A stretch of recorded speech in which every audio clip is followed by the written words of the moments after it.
तो आज हम लोग 2D पढ़ेंगे, ठीक है ना। हम कल आप लोगों को सब बताए ही थे कि आज हम लोग क्या क्या डिस्कस करने वाले हैं। तो आज 2D हम लोग स्टार्ट करते हैं, मतलब 2 डायमेंशनल मोशन।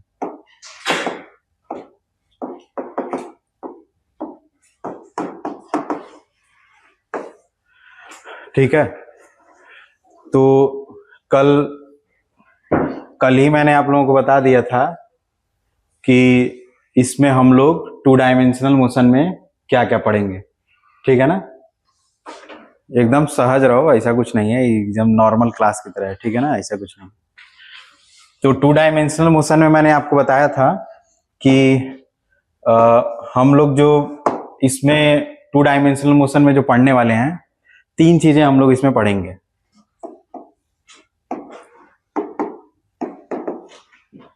एक तो देखो, हम लोग इसमें जनरल 2D के बारे में हम लोग बात करेंगे, जनरल 2 डायमेंशनल मोशन की बात करेंगे, ठीक है ना। और एक्चुअली में यही जो है डिस्कशन हम लोगों का जनरल 2 डायमेंशनल मोशन वाला, इसी में हम लोगों का सारा लगभग 2D में जो भी हम लोग आगे पढ़ने वाले हैं वो फिनिश हो जाएगा इसमें, कॉन्सेप्ट वाइज अगर देखोगे तो। इसके बाद जो भी हम लोग पढ़ेंगे वो इसी पे बेस्ड होगा, ठीक है। तो एक तो हम लोग इसमें जनरल 2 डायमेंशनल मोशन पढ़ेंगे, फिर उसमें हम लोग प्रोजेक्टाइल मोशन हम लोग पढ़ेंगे, ठीक है, प्रोजेक्टाइल मोशन। और उसके बाद हम लोग सर्कुलर मोशन पढ़ेंगे, सर्कुलर मोशन, ठीक है। प्रोजेक्टाइल मोशन में भी हम लोग 2 चीजें पढ़ेंगे, एक तो simple projectile motion on plane surface हम लोग पढ़ेंगे, और एक हम लोग इंक्लाइंड प्लेन पे प्रोजेक्टाइल मोशन जो होता है वो भी हम लोग पढ़ेंगे। और सर्कुलर मोशन में भी यूनिफॉर्म सर्कुलर मोशन और नॉन यूनिफॉर्म सर्कुलर मोशन हम लोग पढ़ेंगे, ठीक है ना। तो पहले हम लोग देख लेते हैं जनरल 2 डायमेंशनल मोशन, ठीक है, जो कि एप्लीकेबल होगा किसी भी तरह के 2 डायमेंशनल मोशन में, वो चाहे प्रोजेक्टाइल मोशन हो, सर्कुलर मोशन हो, कोई भी तरह का मोशन, ठीक है। तो देखिए, मैंने आपको लास्ट क्लास में बताया था कि जो 2 डायमेंशनल मोशन है, जो 2 डायमेंशनल मोशन है वो एक्चुअली में क्या है, इसको हम लोग एक कॉम्बिनेशन ऑफ 2 1 डायमेंशनल मोशन के रूप में हम लोग इसको देख सकते हैं, ठीक है ना। मतलब 2 डायमेंशनल मोशन को हम लोग कैसे देख सकते हैं, 2 2 डायमेंशनल मोशन के कॉम्बिनेशन के रूप में हम लोग देख सकते हैं, ठीक है ना। जैसे हम लोग जब 1 डायमेंशनल मोशन हो रहा था, 1 डायमेंशनल मोशन, तो 1 डायमेंशनल मोशन क्या हो रहा था, 1 डायमेंशनल मोशन जो था वो मोशन अलोंग स्ट्रेट लाइन था, ठीक है। 1 डायमेंशनल मोशन क्या था, मोशन अलोंग स्ट्रेट लाइन था। और ये जो स्ट्रेट लाइन होता था इसको हम लोग जनरली क्या मान लेते थे, जिसके अलोंग मोशन हो रहा होता था एक्स एक्सिस मान लेते थे, ठीक है। या उसको हम लोग वाई एक्सिस भी मान सकते थे, ऐसा कोई एक्स एक्सिस मानना कंपलसरी तो था नहीं भाई, ठीक है। या उसको हम लोग जिसके अलोंग मोशन हो रहा है उसको हम लोग जेड एक्सिस मान लेते थे, क्योंकि एक स्ट्रेट लाइन में मोशन हो रहा था, तो वो जो स्ट्रेट लाइन था उसको हम लोग एक्स एक्सिस, वाई एक्सिस या जेड एक्सिस, जो आपको अच्छा लग रहा था वो आप मान ले रहे थे। जनरली हम लोग एक्स एक्सिस ही मान लेते हैं, ठीक है। 1 डायमेंशनल मोशन जिस स्ट्रेट लाइन के अलोंग होता है उसको हम लोग एक्स एक्सिस मान लेते थे, ठीक है। 1 डायमेंशनल मोशन में जो कि एक्स एक्सिस के अलोंग होता था उसमें हम लोग पोजीशन को किससे रिप्रेजेंट करते थे, एक्स से रिप्रेजेंट कर देते थे। वेलोसिटी को एज यूजुअल हम लोग v से रिप्रेजेंट कर देते थे, ठीक है, जो कि किसके इक्वल होता था, velocity is rate of change in position with respect to time, मतलब first derivative of position with respect to time. ये बात क्लियर है। इसी तरह से जो एक्सेलरेशन था आपका, एक्सेलरेशन क्या था, ए से रिप्रेजेंट करते थे। एक्सेलरेशन क्या होता था, rate of change in velocity with respect to time, मतलब dv अपॉन dt। अब यहाँ पे मैं बार बार ये बात बोल चुका हूं, आपको बता चुका हूं कि पोजीशन, वेलोसिटी, एक्सेलरेशन, ये सब के सब क्या है, ये सब के सब वेक्टर हैं, ठीक है। लेकिन वन डायमेंशनल मोशन में हम लोगों को कन्वेंशनली वेक्टर की बहुत जरूरत नहीं है, ठीक है। हम यहाँ पे डायरेक्शन दिखाने के लिए वन डायमेंशनल मोशन में पॉजिटिव या निगेटिव की हम पॉजिटिव या निगेटिव से ही हम डायरेक्शन रिप्रेजेंट कर देते थे। जैसे अगर हम ये मान लेते थे कि हमारा राइट साइड के अलोंग अगर कोई डायरेक्शन है तो उसको हम पॉजिटिव से रिप्रेजेंट कर देते थे, और लेफ्ट साइड के अलोंग जो कोई अगर डायरेक्शन है तो उसको हम लोग निगेटिव से रिप्रेजेंट कर देते थे। जैसे अगर 20 मीटर पर सेकेंड की कोई वेलोसिटी है अलोंग राइट साइड तो हम उसको +20 लिख देते थे, ऐसे हम लोग काम चला लेते थे। या अगर लेफ्ट साइड में है डायरेक्शन वेलोसिटी का 20 मीटर पर सेकेंड तो हम उसको क्या करते थे, -20 मीटर पर सेकेंड लिख के हम लोग अपना डायरेक्शन और मैग्नीट्यूड दोनों वाला काम हम लोग कर लेते थे, ठीक है। अब देखिए जब टू डायमेंशनल मोशन की अगर बात होगी, टू डायमेंशनल मोशन की बात होगी तो टू डायमेंशनल मोशन कहां पे होगा, इन अ प्लेन होगा। टू डायमेंशनल मोशन क्या होगा, एक प्लेन में होगा, समझ रहे हो ना। टू डायमेंशनल मोशन जो होगा वो एक प्लेन में होगा। तो देखो जैसे वन डायमेंशनल मोशन हो रहा था तो उसको हम लोग अलोंग एक्स एक्सिस या अलोंग वाई एक्सिस या अलोंग जेड एक्सिस मानते थे, वैसे ही टू डायमेंशनल जो मोशन होगा इसको हम लोग या तो हम लोग इसको एक्स वाई प्लेन में मान सकते हैं, ठीक है, या इसको हम लोग एक्स जेड प्लेन में मान सकते हैं, या इसको हम लोग वाई जेड प्लेन में मान सकते हैं, ठीक है। बोलो क्लियर है ना, क्योंकि ये प्लेन में मोशन हो रहा है भाई, तो उस प्लेन को हम लोग एक्स वाई प्लेन या वाई जेड प्लेन या जेड एक्स प्लेन हम लोग मान सकते हैं। इसमें भी सेम चीज है, जैसे ज्यादातर वन डायमेंशनल मोशन को हम लोग क्या मान लेते हैं, एक्स एक्सिस के अलोंग मान लेते हैं, वैसे ही हम लोग जो टू डायमेंशनल मोशन है उसको हम लोग एक्स वाई प्लेन में मानते हैं। समझ में आ रहा है ना।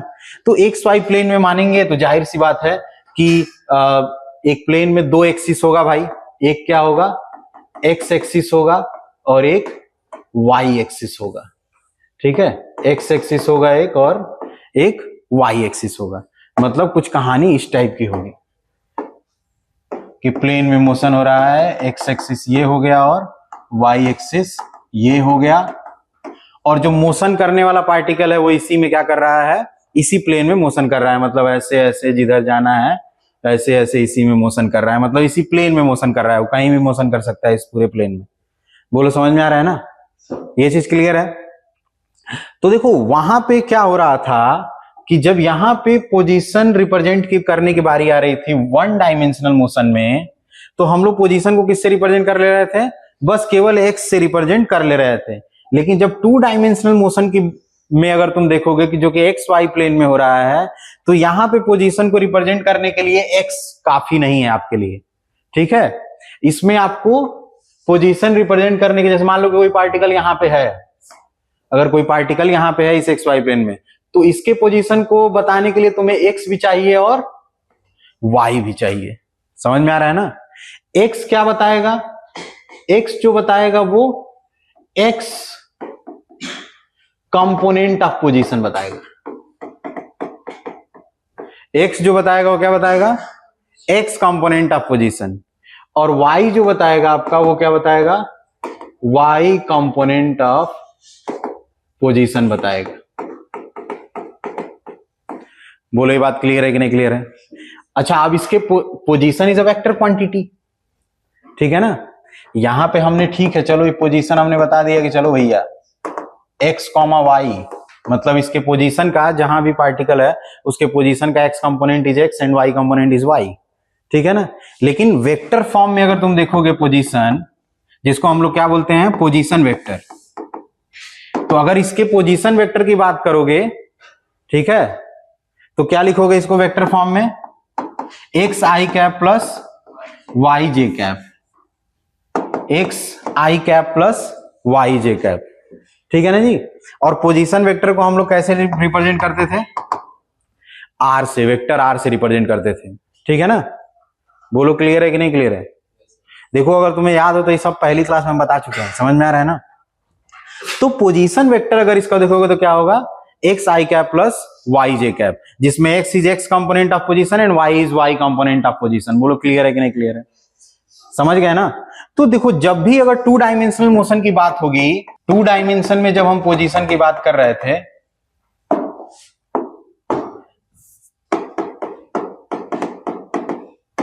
तो एक्स कॉमा वाई या पोजीशन वेक्टर हम लोग क्या लिख दे रहे थे, x i cap Y j cap, मतलब पोजीशन का एक एक्स कंपोनेंट होता था और एक वाई कंपोनेंट होता था। इसी तरह से जब इसमें वेलोसिटी की बात करोगे, ठीक है, जब इसमें वेलोसिटी की बात करोगे तो वेलोसिटी का भी क्या होगा, एक एक्स कंपोनेंट होगा और वेलोसिटी का एक वाई कंपोनेंट भी होगा। तो जब वेलोसिटी लिखोगे तो क्या लिखोगे, v x i cap plus v y j cap, ठीक है, जहां पे वी एक्स क्या है, ये है एक्स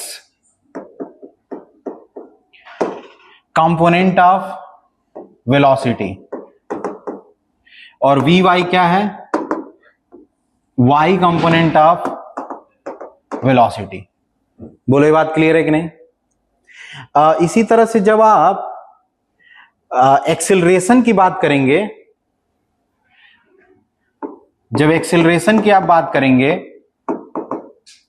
तो एक्सेलरेशन का भी एक एक्स कंपोनेंट होगा, एक्स के लॉन्ग कंपोनेंट, जिसको हम मान लो ए एक्स से रिप्रेजेंट कर रहे हैं, और एक वाई के लॉन्ग एक्सेलरेशन का कंपोनेंट होगा जिसको ए वाई से रिप्रेजेंट कर रहे हैं। तो एक्सेलरेशन को हम क्या लिख सकते हैं, ए x i cap plus A Y j cap. बोलो बात समझ में आ रही है कि नहीं आ रही है। हालांकि जो बेसिक डिफिनीशन है तो वो तो वही रहेगा भाई, समझ में आ रहा है ना। जैसे वेलोसिटी था तो वेलोसिटी का डिफिनीशन क्या था, जो डिफिनीशन था वेलोसिटी का वो क्या था, rate of change in position with respect to time, मतलब पोजीशन का differentiation with respect to time, मतलब d r upon d t. Similarly जो एक्सेलरेशन है वो क्या है, rate of change in velocity with respect to time, मतलब dv upon d t. ये बेसिक डिफिनीशन तो बदल नहीं जाएगा। बोलो जी बात समझ में आ रही है ना, ठीक है। तो अगर यहां पे देखोगे तो यहां पे ए एक्स क्या था, मैंने बोला था आपको, ये क्या है, एक्स कंपोनेंट ऑफ एक्सेलरेशन, और सिमिलरली जो ए वाई था वो क्या था, वाई कंपोनेंट ऑफ एक्सेलरेशन, ठीक है ना। तो अब देखो भाई, यहां से तुम्हें क्या समझ लेना है, अगर हम इसको दो भागों में डिवाइड कर लें, अगर इस जो मोशन अलोंग स्ट्रेट लाइन है इसको मैं अगर दो भागों में डिवाइड कर लूं, एक डिवाइड कर लूं अलोंग एक्स एक्सिस और एक मैं डिवाइड कर लूं अलोंग वाई एक्सिस, ठीक है। एक मैंने किधर ले लिया, एक्स एक्सिस के अलोंग, और एक हमने किधर ले लिया, वाई एक्सिस के अलोंग। तो अगर एक्स एक्सिस के अलोंग पोजीशन देखोगे तो क्या लिखते थे वो, एक्स, जो एक्स पोजीशन का जो एक्स के अलोंग कंपोनेंट है वो तो एक्स है, और पोजीशन का वाई के अलोंग जो कंपोनेंट है वो कितना है, वो तो वाई है। समझ में आ रहा है ना। जो वेलोसिटी का एक्स कंपोनेंट है, वेलोसिटी का एक्स कंपोनेंट वी एक्स है, जो कि किसके इक्वल होगा, पोजीशन के एक्स कंपोनेंट का डिफरेंशिएशन। समझ में आ रहा है ना। वेलोसिटी के एक्स कंपोनेंट, वेलोसिटी का जो एक्स कंपोनेंट होगा वो पोजीशन के एक्स कंपोनेंट के डिफरेंशिएशन के इक्वल होगा। समझ में आ रहा है ना। इसी तरह से जो वेलोसिटी का वाई कंपोनेंट है वो क्या हो गया, पोजीशन के वाई कंपोनेंट का डिफरेंशिएशन। सिमिलरली जो एक्सेलरेशन है,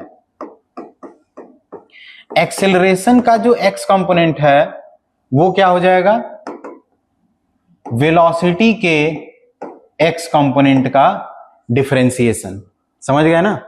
इसी तरह से जो y component of acceleration will be differentiation of y component of velocity with respect to time. बोलो ये बात क्लियर है कि नहीं क्लियर है, समझ में आ रहा है ना। बोलो जी, क्लियर है? ठीक है, इसी तरह से ये इतनी बात तो समझ में आ गई। ठीक है, तो आप कभी भी कोई भी मतलब 2 डायमेंशनल मोशन होगा, कोई भी मान लीजिए 2 डायमेंशनल मोशन है, तो उसको आप सीधे सीधे क्या कर सकते हैं, उसका एक्स कंपोनेंट पे आप अपनी निगाह रखेंगे और उसके वाई कंपोनेंट पे उसकी निगाह रखेंगे। सोना मना है भाई। ठीक है, एक्स कंपोनेंट पे उसकी निगाह रखेंगे और उसके वाई कंपोनेंट पे। समझ में आ रहा है ना? और ये दोनों एक दूसरे से इंडिपेंडेंट होगा। समझ में आ रहा है ना? मतलब एक्स कंपोनेंट के अलोंग वेलोसिटी क्या होगी किसी टाइम इंटरवल के बाद, एक्स कंपोनेंट के अलोंग वेलोसिटी क्या होगी किसी टाइम इंटरवल के बाद, ये इस बात पे डिपेंड करेगा कि एक्सेलरेशन का एक्स कंपोनेंट क्या है। समझ में आ रहा है ना? मतलब एक्स वाला चीज वाई को इफेक्ट नहीं करेगा और वाई के अलोंग वाली जो चीज होगी वो एक्स को इफेक्ट नहीं करेगी। ये दोनों इंडिपेंडेंटली चलते रहेंगे। समझ में आ रहा है ना? उनका कंबाइंड रिजल्ट कुछ और आएगा, वो अलग बात है, लेकिन दोनों को अलग अलग तुम ट्रीट करोगे अपने कैलकुलेशन में। ठीक है, कंबाइंड करके ओवरऑल कुछ और होगा, अलग बात है, लेकिन आप इंडिपेंडेंटली दोनों को अलग अलग आप ट्रीट करेंगे। बताइए, ये बात समझ में आ रही है?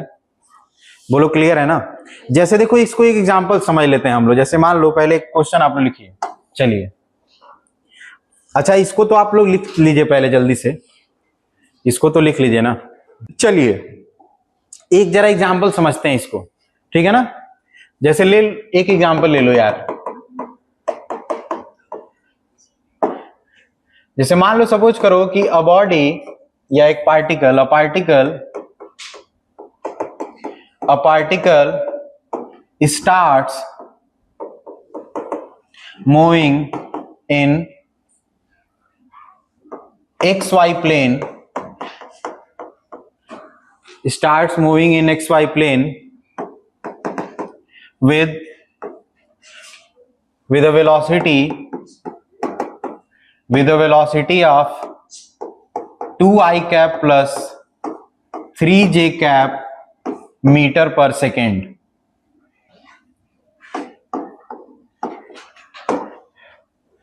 A particle starts moving in xy plane with a velocity of 2i cap plus 3j cap meter per second under a constant acceleration of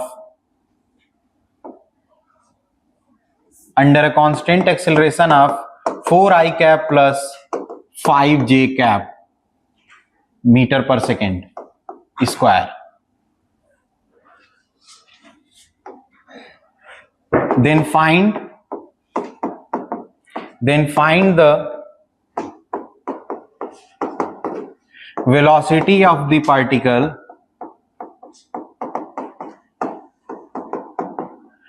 after time interval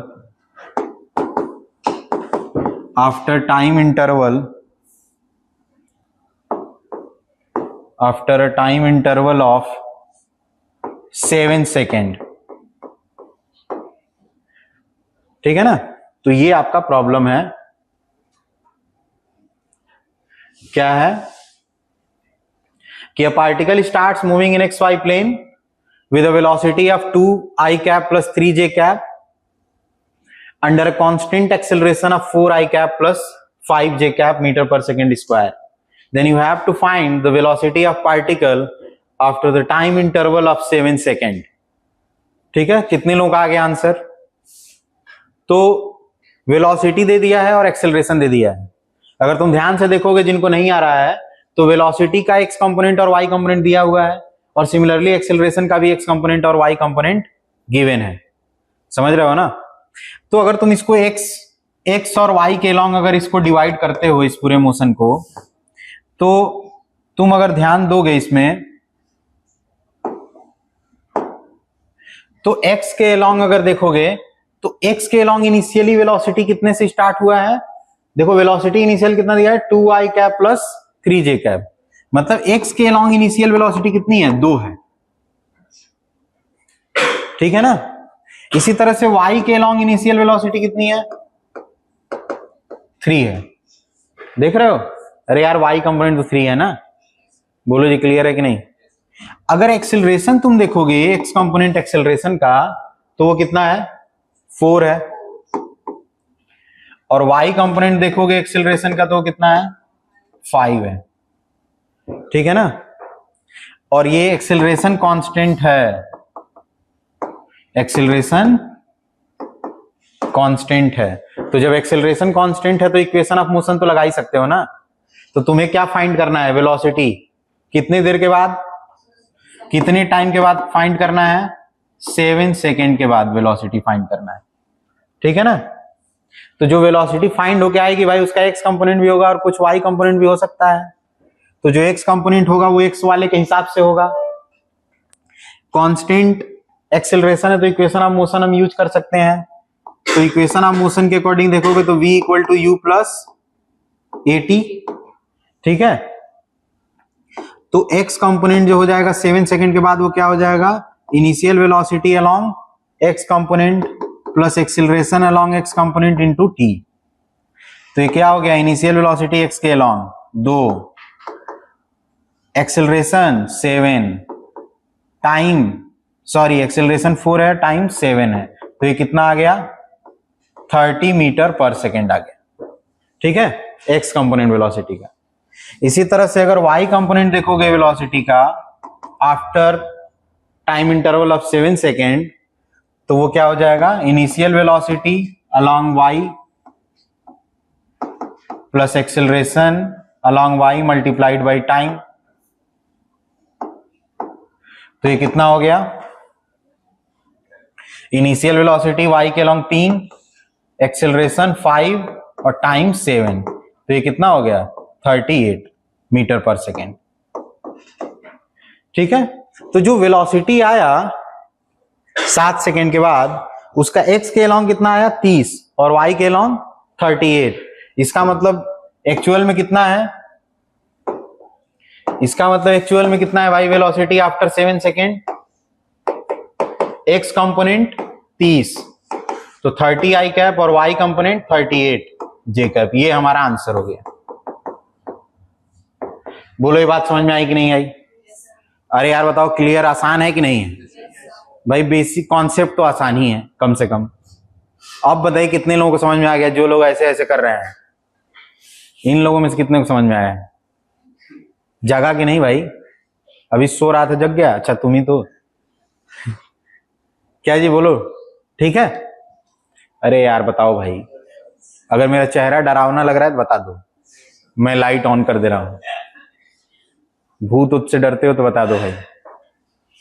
मैं एक लाइट इसलिए नहीं बंद कर रहा हूं कि कहीं मैं एकदम अंधेरे में पढ़ाऊंगा तो बाद में देखने वाला आदमी कंफ्यूज हो जाएगा कि आदमी पढ़ा रहा है कोई बंदर पढ़ा रहा है। हाँ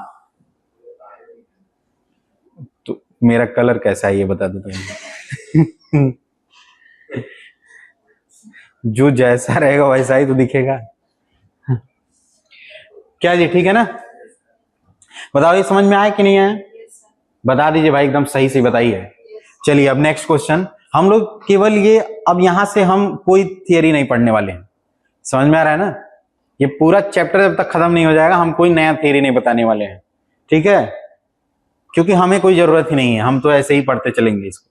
ठीक है? अब नेक्स्ट क्वेश्चन लीजिए, आइए।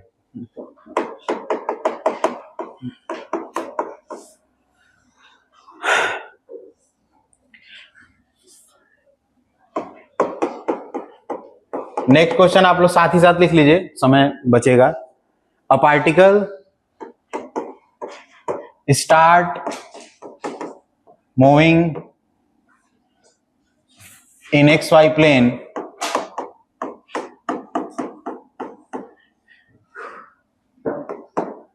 from rest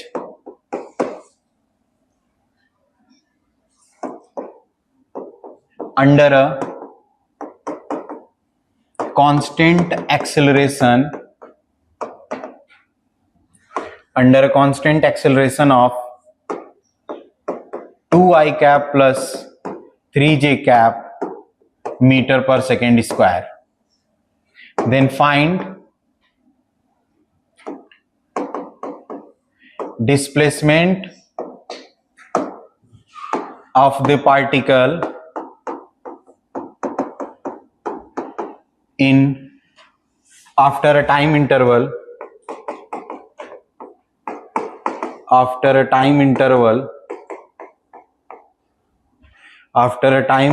of 5 second. ठीक है ना। तो ये पार्टिकल क्या कर रहा है, रेस्ट से स्टार्ट किया है और एक्स वाई प्लेन में ही मोशन कर रहा है और एक कांस्टेंट एक्सेलरेशन के अंडर मोशन कर रहा है, and that constant acceleration is 2i cap plus 3j cap meter per second square. Then you have to find the displacement of the particle in after a time interval of 5 second. कितने लोगों का answer आ गया? 3 लोगों का आ चुका है answer भाई, 4 5, बाकी लोग भी करिए। तुम लोग यार महामूर्खतापूर्ण कार्य कर रहे हो। इसमें भी एक्स वाई प्लेन में मोशन हो रहा है ना, तो एक्स और वाई एक्सिस के अलॉन्ग देख लो ना।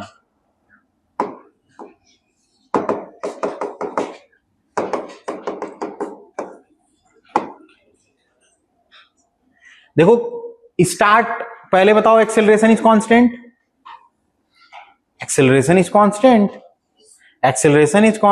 मतलब इक्वेशन ऑफ मोशन हम लोग यूज कर सकते हैं, इसमें तो कोई दो राय नहीं है भाई। ठीक है ना। तो देखो कहां से स्टार्ट किया है, इनिशियल वेलोसिटी क्या है, रेस्ट से स्टार्ट किया है, तो इनिशियल वेलोसिटी 0, मतलब एक्स कंपोनेंट ऑफ वेलोसिटी क्या रहा होगा 0, और वाई कंपोनेंट ऑफ वेलोसिटी भी क्या रहा होगा 0। एक्सेलरेशन क्या है, एक्स कंपोनेंट 2, यार एक्सेलरेशन का एक्स कंपोनेंट 2 है ना, और वाई कंपोनेंट एक्सेलरेशन का क्या है, एक्सेलरेशन का वाई कंपोनेंट 3 है, इसमें कोई दो राय नहीं है। तो आपको डिस्प्लेसमेंट बताना है कितने टाइम के बाद, 5 सेकेंड के बाद बताना है, समझ रहे हो ना। तो इक्वेशन ऑफ मोशन तो यूज ही कर सकते हैं। तो कौन सा होता है equation of motion, s equal to ut plus half at square. तो एक्स कंपोनेंट चाहिए तुम्हें, अगर डिस्प्लेसमेंट का पहले एक्स कंपोनेंट अगर चाहिए तो एक्स के अलोंग जो चीजें हैं उससे तुम फाइंड करोगे, समझ रहे हो ना। तो क्या है भाई, एक्स के along initial velocity 0, 1/2 acceleration is 2, time कितना है 5 का स्क्वायर कर दो, 2 से 2 कट गया, आंसर कितना आया 25। डिस्प्लेसमेंट का x component is 25। Similarly y component find कर लो, s equal to ut plus half at square, initial velocity is 0, 1/2 acceleration is 3, time is 5 square, 5 square is 25, क्या जी, और मल्टीप्लाइड बाई 3 75 और डिवाइडेड बाई 2, तो 75/2, हाँ 75 डिवाइडेड बाई 2। ठीक है। तो इसका मतलब एक्चुअली में डिस्प्लेसमेंट हुआ कितना भाई, डिस्प्लेसमेंट का एक्स कंपोनेंट इज 25 और वाई कंपोनेंट इज 75/2, मतलब हमारा आंसर ये है, मतलब इतना डिस्प्लेसमेंट हुआ ना। अगर इसका मैग्नीट्यूड पूछ लिया गया होता डिस्प्लेसमेंट का तो क्या बता देते, √25 स्क्वायर प्लस 75 का स्क्वायर बाई 2। क्लियर है, सबको क्लियर है, हटा दो ना इसको। चलिए अब नेक्स्ट क्वेश्चन एक लिख लेते हैं।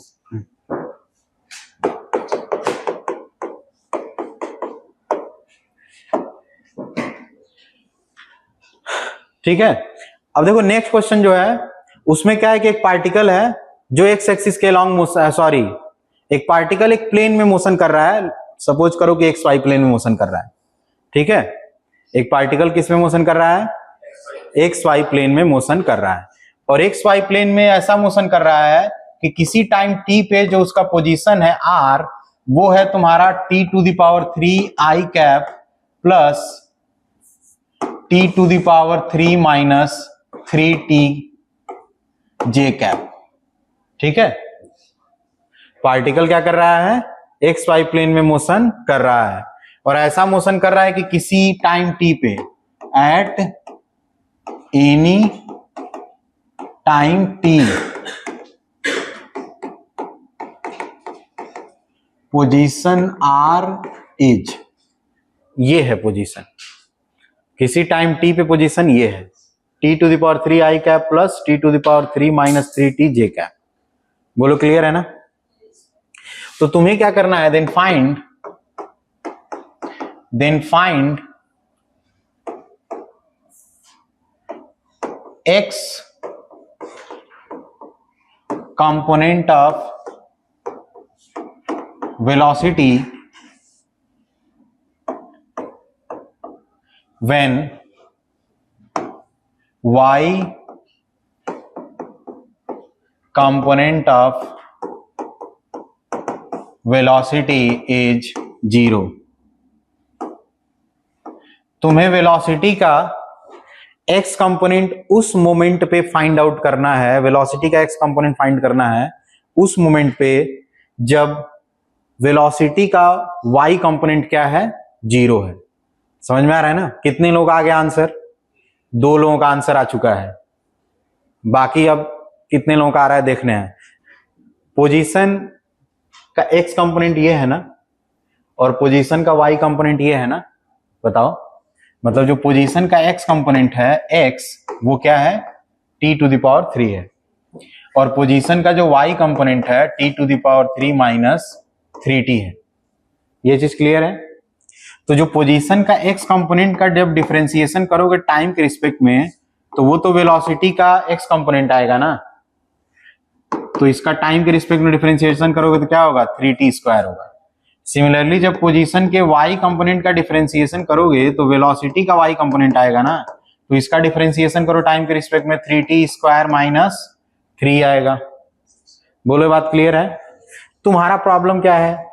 तुम्हारा प्रॉब्लम ये है कि तुम्हें वेलोसिटी का x कंपोनेंट तब फाइंड करना है जब वेलोसिटी का y कंपोनेंट 0 है।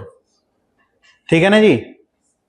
वेलोसिटी का x कंपोनेंट तब फाइंड करना है जब वेलोसिटी का y कंपोनेंट क्या है, 0 है। वेलोसिटी का y कंपोनेंट जब 0 है तब x कंपोनेंट चाहिए वेलोसिटी का, यही ना? तो वेलोसिटी का y कंपोनेंट 0 कब है वही तो देख लो ना। तो y कंपोनेंट तो यही आया वेलोसिटी का, इसी को 0 कर लो। क्या जी? तो जब इसको तुम 0 करोगे तो तुम्हें t की वैल्यू कितनी मिलेगी, 1 मिलेगी, प्लस माइनस 1 मिलेगी, लेकिन तुम जानते हो कि हम 1 लेंगे, कोई टाइम तो निगेटिव में हो नहीं सकता है। मतलब जो वेलोसिटी का y कंपोनेंट है वो t=1 पे 0 हो रहा है, t=1 पे ही वेलोसिटी का y कंपोनेंट 0 हो रहा है। इसका मतलब और उसी मोमेंट पे हमें वेलोसिटी का x कंपोनेंट चाहिए। मतलब ये जो तुम्हारा वेलोसिटी का x कंपोनेंट है कब चाहिए, t=1 पे। तो यही तो वेलोसिटी का x कंपोनेंट है, इसी में t की जगह 1 रख दो, तो 3 × 1 का स्क्वायर इक्वल टू कितना आ गया, 3 मीटर पर सेकेंड। यही हमारा आंसर हो गया। बोलो यार ये बात समझ में आई कि नहीं आई यार? बोलो क्लियर है कि नहीं क्लियर है? समझ में आ रहा है ना? मान लो ये बोल दिया होता, मान लो इसी क्वेश्चन में ये भी बोल दिया होता तुम्हें कि हमें एक्सीलरेशन का x कंपोनेंट उस मोमेंट पे बताइए जब वेलोसिटी का y कंपोनेंट इज 0। तो वेलोसिटी का y component is 0 eight t=1, तो एक्सीलरेशन का x कंपोनेंट निकालना है तो वो तो आराम से निकाल सकते हो। जो एक्सीलरेशन का वेलोसिटी का x कंपोनेंट है वो 3t² है, तो एक्सीलरेशन का x कंपोनेंट कितना हो जाएगा, वेलोसिटी के x कंपोनेंट को डिफरेंशिएट करना पड़ेगा, 3t² क्या हो जाएगा, 6t। तो अगर एक्सेलरेशन पूछ रहा होता इसी मोमेंट पे, मतलब t=1 पे, तो इजिली आप फाइंड कर सकते 6 × 1 = 6 मीटर पर सेकेंड स्क्वायर। बताइए ये बात समझ में आई कि नहीं आई? क्लियर हो गया ना? चलिए सब लोग लिख लिए इसको, बताइए हटा दूं मैं, नेक्स्ट क्वेश्चन लिखिए।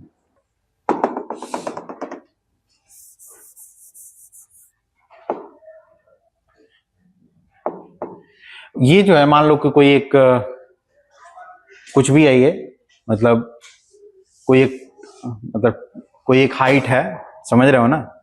और ये जो हाइट है ये 15 मीटर की हाइट है, ठीक है?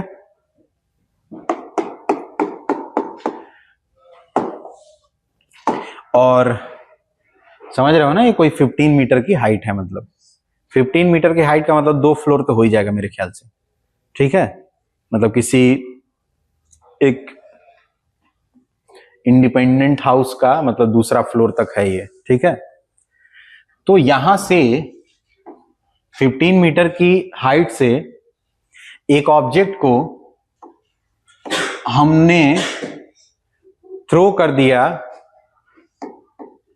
50 डिवाइडेड बाई 3 मीटर पर सेकेंड से, ठीक है ना, 50 डिवाइडेड बाई 3 मीटर पर सेकेंड से, मतलब इतनी हाइट से, 15 मीटर की हाइट से किसी चीज को ऐसे फेंक रहे हो, समझ रहे हो ना, मतलब हॉरिजेंटल से कुछ एंगल बना के लेकिन फेंक रहे हो। मान लो कि जो तुमने एंगल बनाया वो कितना है, 37 डिग्री है, ठीक है। तुमने इस ऑब्जेक्ट को 15 मीटर की हाइट से हॉरिजेंटल से 37 डिग्री का एंगल बना के थ्रो कर दिया, ऐसे फेंक दिया तुमने। बोलो समझ में आ रहा है कि नहीं, बोलो क्लियर है।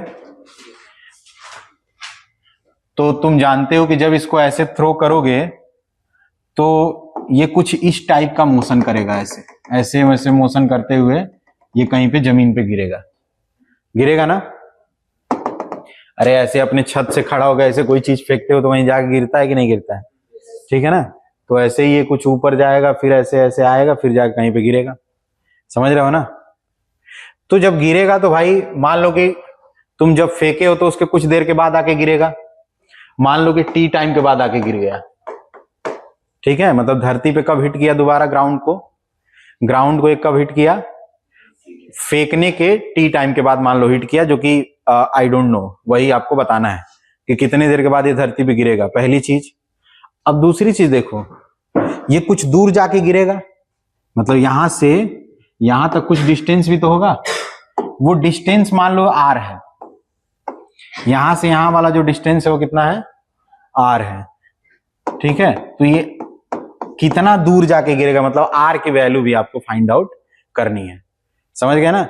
तो पहला क्वेश्चन क्या है कि पहले तो फेंकने के कितने देर के बाद गिरेगा ग्राउंड पे, और कितनी दूर जाके गिरेगा ये भी बताना है आपको, ठीक है। तो ये दोनों जरा फाइंड करिए आप लोग। मोशन को अगर आप गौर से देखेंगे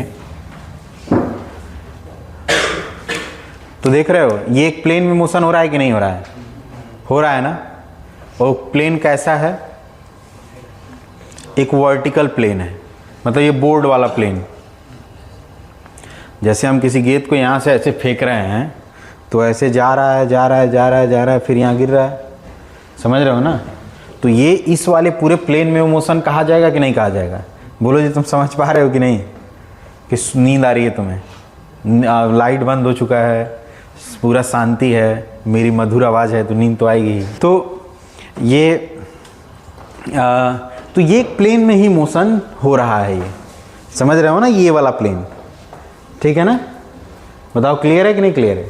तो ये मोशन इन अ प्लेन है, मोशन इन अ प्लेन का एग्जाम्पल एक है ये, बोलो जी क्लियर है। उसका आंसर सही है 3 सेकेंड, ठीक है। मुझे ऐसा लग रहा है, गलत भी हो सकता हूँ मैं, हम और वो एक साथ गलत हो सकते हैं, लेकिन हमको ऐसा लग रहा है, ठीक है। बोलो जी क्लियर है ना। तो ये एक प्लेन में ही मोशन हो रहा है, तो भाई प्लेन में मोशन हो रहा है तो हम उस प्लेन को एक्स वाई प्लेन मान लेते हैं, ठीक है। हम उस प्लेन को क्या मान लेते हैं, एक्स वाई प्लेन मान ही लेते हैं ना, क्या दिक्कत है। और मान लो कि ये वाला जो डायरेक्शन है, मतलब जो हॉरिजॉन्टल डायरेक्शन है, यही एक्स एक्सिस है, ठीक है। और जो वर्टिकल वाला है, ये जो वर्टिकल वाला है यही क्या है, वाई एक्सिस है। ऐसा मानने में कोई बुराई हो तो बता दो भाई, कोई बुराई नहीं है कि ऊपर वाले को हमने क्या मान लिया, एक्स एक्सिस, और इधर राइट साइड वाला ये, मतलब ये जो हॉरिजॉन्टल डायरेक्शन है इसी को हमने, सॉरी वर्टिकल वाले को वाई मान लिया और हॉरिजॉन्टल वाले को एक्स मान लिया, ठीक है ना। क्लियर है, इसमें कोई दिक्कत नहीं है। और भाई ये यहाँ पे इंटरसेक्ट कर रहे हैं, इसी को ऑरिजिन मान लो, समझ में आ रहा है ना। तो यहीं पे तो इंटरसेक्ट कर रहे हैं, समझ रहे हो ना। तो उसी को तुम मान लो कि 0 0 है वो, और इधर ये एक्स एक्सिस हो गया और ये इधर वाई एक्सिस हो गया। बोलो क्लियर है। अब देखो जब ये मोशन कर रहा है तो उस पर एक्सेलरेशन वर्क कर रहा है, किसके वजह से, ड्यू टू ग्रेविटी, क्योंकि ग्रेविटेशनल फोर्स तो वर्क कर ही रहा है, नीचे की तरफ ग्रेविटेशनल फोर्स वर्क कर रहा है, उसी की वजह से ग्रेविटी है, एक्सेलरेशन है, उसको हम लोग एक्सेलरेशन ड्यू टू ग्रेविटी बोलते हैं। और वो जो एक्सेलरेशन ड्यू टू ग्रेविटी होता है वो कितना होता है, g, उसको हम लोग स्मॉल g बोलते हैं, जिसकी वैल्यू हम लोग कितना ले लेते हैं, 9.8 मीटर पर सेकेंड स्क्वायर लेते हैं। लेकिन तुम मुझे जानते हो कि मैं हमेशा 10 लेता हूँ। समझ में आ रहा है ना? बोलो क्लियर है कि नहीं क्लियर है? 10 मीटर पर सेकेंड स्क्वायर हम लोग अप्रॉक्सीमेटली ले लेते हैं कैलकुलेशन को आसान बनाने के लिए। ठीक है, तो इस प्लेन में जो मोशन हो रहा है इसको भी हम लोग एक्स एक्सिस और वाई एक्सिस के अलॉन्ग हम डिवाइड कर सकते हैं। एक्स एक्सिस अलॉन्ग मतलब हॉरिजॉन्टल डायरेक्शन,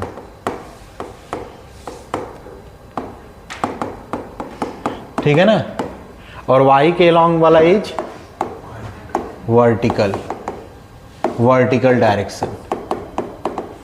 ठीक है, तो इस मोशन को भी तुम एक्स के अलॉन्ग एक्स एक्सिस और अलॉन्ग वाई एक्सिस देखो, ठीक है ना, इसको भी तुम अलॉन्ग एक्स एक्सिस और अलॉन्ग वाई एक्सिस की तरह देखो। ठीक है, तो तुम अगर देखोगे y के अलॉन्ग, तो y के अलॉन्ग एक्सेलरेशन है नीचे की तरफ, समझ रहे हो ना, y के अलॉन्ग नीचे की तरफ क्या है, एक एक्सेलरेशन है जो कि कांस्टेंट है और जिसकी वैल्यू कितनी होती है, इस y के अलॉन्ग जो एक्सेलरेशन है उसकी वैल्यू कितनी होती है, 10 मीटर पर सेकेंड स्क्वायर होती है। लेकिन यहाँ पे ध्यान दो, ये सब वेक्टर है तो इसमें साइन कन्वेंशन भी लेते हैं ना, तो इसमें हम नीचे वाले चीज़ को निगेटिव ले रहे हैं और ऊपर वाले चीज़ को पॉजिटिव ले रहे हैं। तो ये नीचे है ना एक्सेलरेशन, तो इसीलिए हम इसको क्या ले रहे हैं, निगेटिव ले रहे हैं। ठीक है, क्लियर है? अगर तुम एक्स एक्सिस के अलॉन्ग देखोगे तो एक्सेलरेशन क्या है, कुछ नहीं है भाई, हॉरिजॉन्टल डायरेक्शन में कोई एक्सेलरेशन थोड़ी है, कोई फोर्स थोड़ी लग रहा है, समझ रहे हो ना, कोई फोर्स तो लग नहीं रहा है।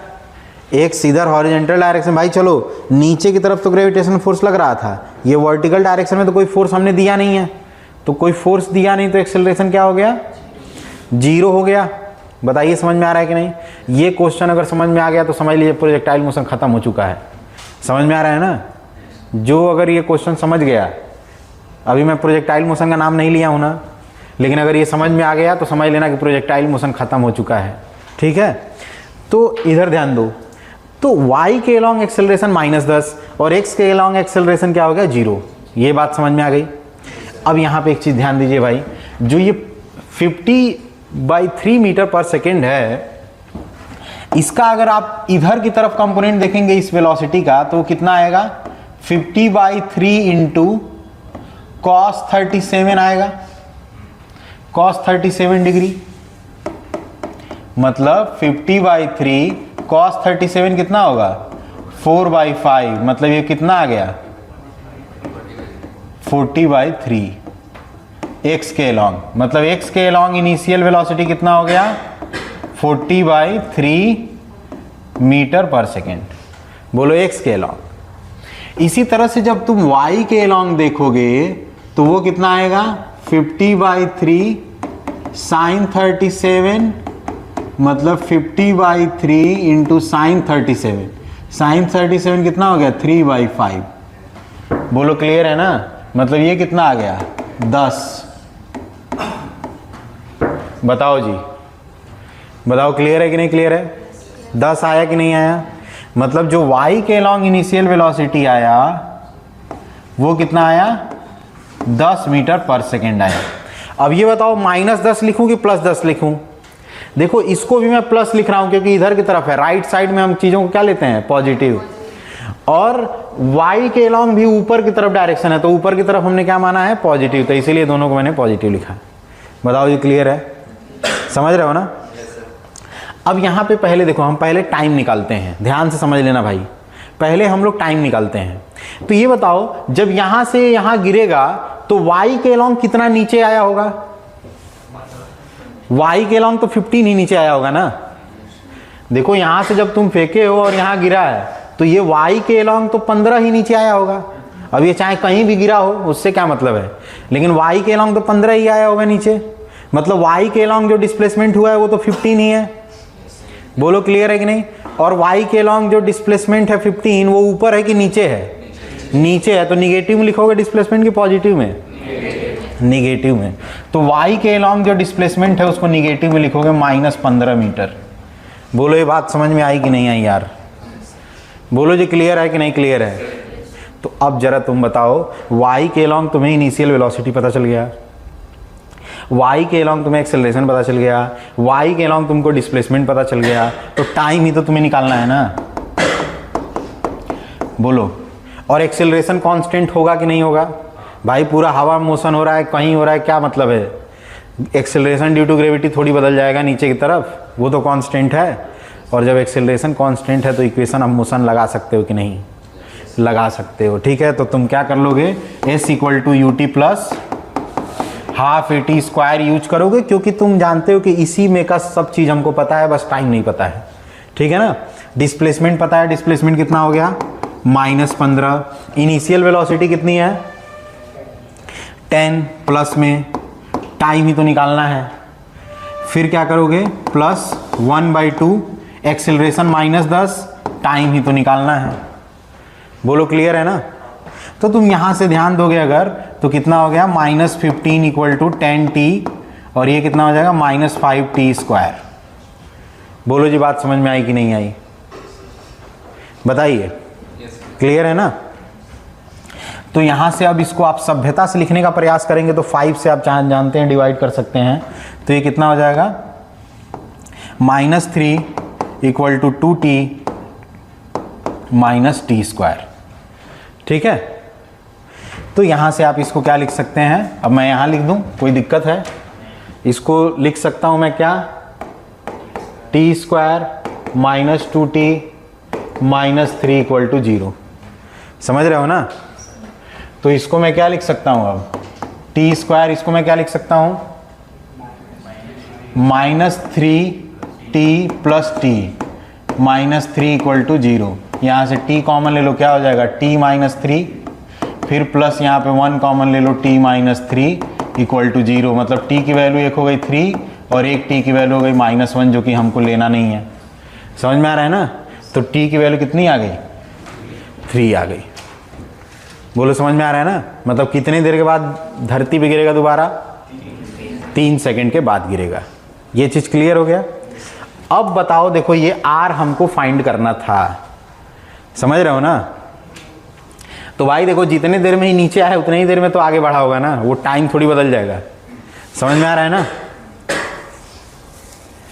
जितने देर तुम x के अलॉन्ग मोशन देख रहे हो उतनी ही देर तो y के अलॉन्ग मोशन देखोगे, या जितने देर y के अलॉन्ग देख रहे हो उतनी ही देर तो x के अलॉन्ग देखोगे। तो गिरने में टाइम कितना लगा है? 3 सेकंड के बाद गिर गया है, तो इसका मतलब 3 सेकंड में ही तो इधर गया होगा। तो इधर गया है, तो इधर इनिशियल वेलोसिटी कितनी थी? 40/3 थी, और एक्सेलरेशन क्या था? 0। एक्सेलरेशन 0 का मतलब वेलोसिटी तो बदल नहीं रहा है भाई साहब, वेलोसिटी तो बदल नहीं रहा है। मतलब इधर के तरफ जो वेलोसिटी है वो हमेशा कांस्टेंट बना हुआ है। समझ रहे हो ना। तो ये तो बड़ा सिंपल सा मामला हो गया। जैसे मान लो कि कोई ट्रक है, वो 1 घंटे में 50 किलोमीटर चल रहा है, मतलब उसका स्पीड कितना है? 50 किलोमीटर/आवर की स्पीड है। तो 2 घंटे में कितना दूरी चलेगा? 100 किलोमीटर चलेगा ना। 20 घंटे में कितना चलेगा? 1000 किलोमीटर चलेगा। अरे डायरेक्ट क्या कर रहे हो तुम? Speed multiplied by time. तो ये वाला जो चीज है, इधर वाला जो स्पीड है वो कितना है? 40/3, जो कि बदल भी नहीं रहा है। बदल तो नहीं रहा है ना, इधर की तरफ तो बदल नहीं रहा है। तो इसका मतलब इधर की तरफ कितना दूरी चलेगा वही तो r होगा। बोलो समझ में आ रहा है ना। इधर की तरफ जो दूरी चल रहा है वही तो r होगा। और इधर की तरफ कितना दूरी चलेगा? कितने से चल रहा है? 40/3 से, लगातार 40/3 से चल रहा है, वो बदल नहीं रहा है। और कितने देर तक चल रहा है? 3 सेकंड से। तो 3 से 3 कट गया, आंसर कितना आ गया? 40 मीटर। मतलब इधर कितना दूर जाके गिरेगा? 40 मीटर। कितने लोगों का आंसर एकदम करेक्ट यही आया है? बस एक आदमी का आया है।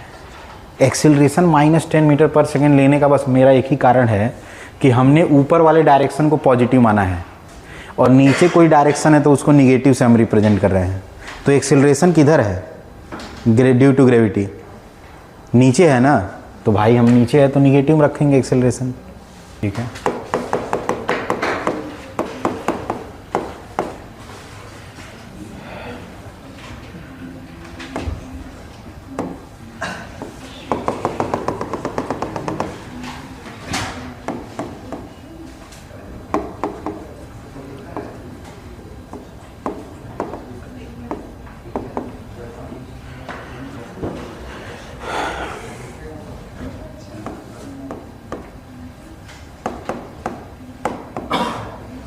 देखो ये सेम टावर जो था वही है, ये देख लीजिए सभी लोग।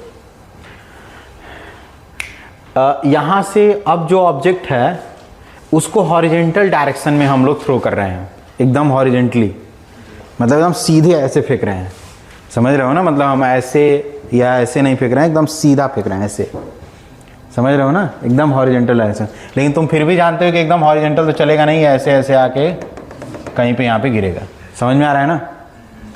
तो ये बताओ, जब ये ग्राउंड को हिट कर रहा होगा तो उस समय इसकी स्पीड क्या होगी, ये बताना है। ग्राउंड को जब ये हिट कर रहा होगा तो उस समय स्पीड क्या होगी, ये बतानी है। क्वेश्चन समझ में आ गया ना? 15 मीटर की हाइट से एकदम हॉरिजेंटली फेंके हैं तो भाई आके कहीं पे ग्राउंड को टच करेगा, हिट करेगा, तो हिट करेगा तो किस स्पीड से हिट करेगा ग्राउंड को, ठीक है ना? ठीक है, लिख लिए क्वेश्चन आप लोग सबने? जिनको हो गया है वो लोग लिख चुके हैं ना? ठीक है, अब मैं यही वाला समझाता हूँ तब तक। देखो पहले तो ऐसे इसको फेंके हो, ठीक है, दोनों ध्यान दो। तो मोशन देखो, इनिशियली तो हम ऐसे फेंके हैं, समझ रहे हो ना? तो ऐसे फेंके हैं तो वेलोसिटी का एक इधर कंपोनेंट ले लिए और एक इसके परपेंडिकुलर कंपोनेंट ले लिए, मतलब एक अच्छा ये बताओ, हॉरिजेंटल और वर्टिकल डायरेक्शन पता है कि नहीं क्या होता है? मतलब ये वर्टिकल है और ये हॉरिजेंटल है, समझ में आ रहा है ना? तो जो वेलोसिटी ऐसे दिए हैं इसका दो कंपोनेंट ले लिए, एक इधर की तरफ और एक ऊपर की तरफ, ठीक है? दो कंपोनेंट ले लिए, एक इधर और एक इधर। तो कंपोनेंट निकालने आता है? नहीं भी आता है तो हम बोले थे सीख लेना, 50 बार तो बता ही चुके हैं। तो इधर वाला कंपोनेंट निकालोगे तो क्या होगा, 50 डिवाइडेड बाई 3 cos 37, इसमें तो कोई दिक्कत नहीं है। वर्टिकल वाले में भी कोई दिक्कत नहीं है, वर्टिकल वाला कंपोनेंट 10 आ गया, इधर वाला 40/3 आ गया। यार ये तो क्लियर है ना? अब देखो मैंने होशियारी क्या किया है कि हॉरिजेंटल डायरेक्शन को मैंने एक्स एक्सिस मान लिया, वो आ गया क्या उसका आंसर, ठीक है?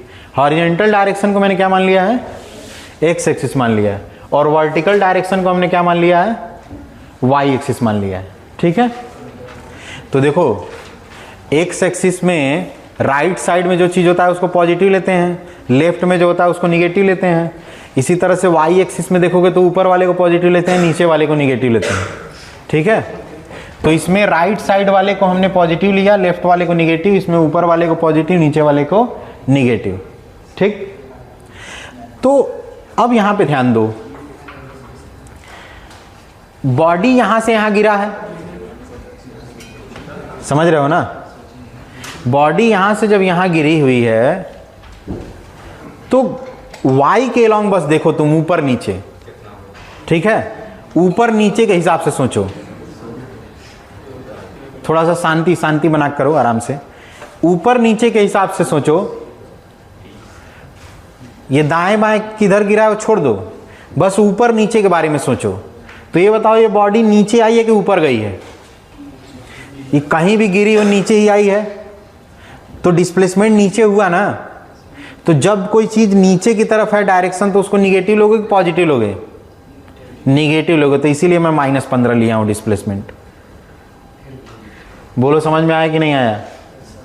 मैं इसीलिए y के डायरेक्शन में जो डिस्प्लेसमेंट लिया हूं, मैं कितना लिया हूं, -15 लिया हूं, ठीक है ना? बताओ बात समझ में आ गई? ठीक है। अब दूसरी चीज, नीचे की तरफ फोर्स लग रहा है, ग्रेविटेशनल फोर्स, तो नीचे की तरफ एक्सेलरेशन है वर्टिकली डाउनवर्ड, तो नीचे है ना एक्सेलरेशन, तो अगेन नीचे वाला डायरेक्शन हम क्या लेंगे, उसको निगेटिव से दिखाना पड़ेगा। इसीलिए जो हम एक्सेलरेशन लिए हैं ड्यू टू ग्रेविटी 10, वो -10 लिए हैं। बताओ बात समझ में आ रहा है? क्योंकि उसका डायरेक्शन किधर था, नीचे की तरफ था। बोलो समझ में आया ना?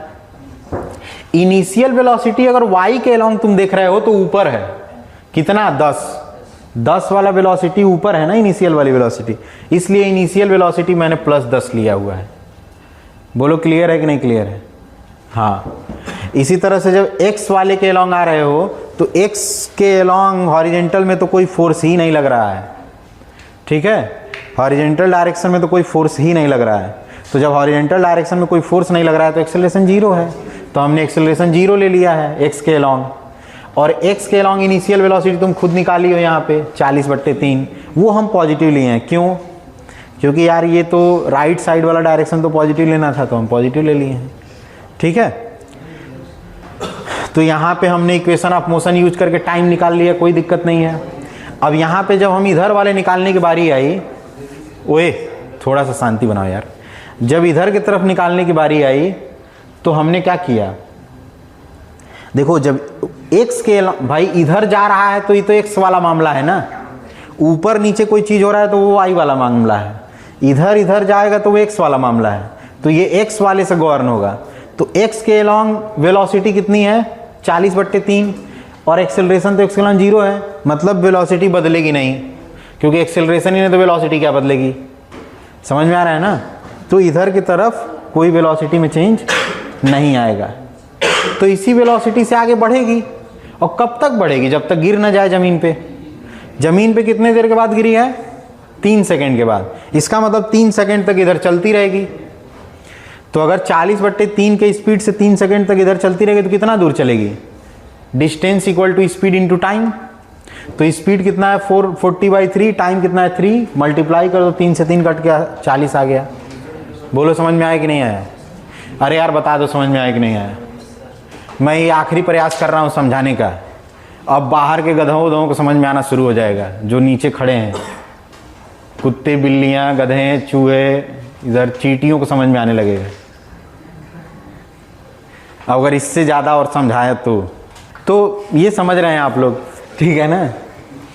ठीक है, इसमें भी वही सेम चीज़ करोगे कि क्या करोगे, ये क्या हो गया, जिनको नहीं समझ में आ रहा है जल्दी जल्दी बता दे रहे हैं, ये एक्स एक्सिस हो गया और ये तुम्हारा वाई एक्सिस हो गया, यही ना यार? बताओ क्लियर है ना?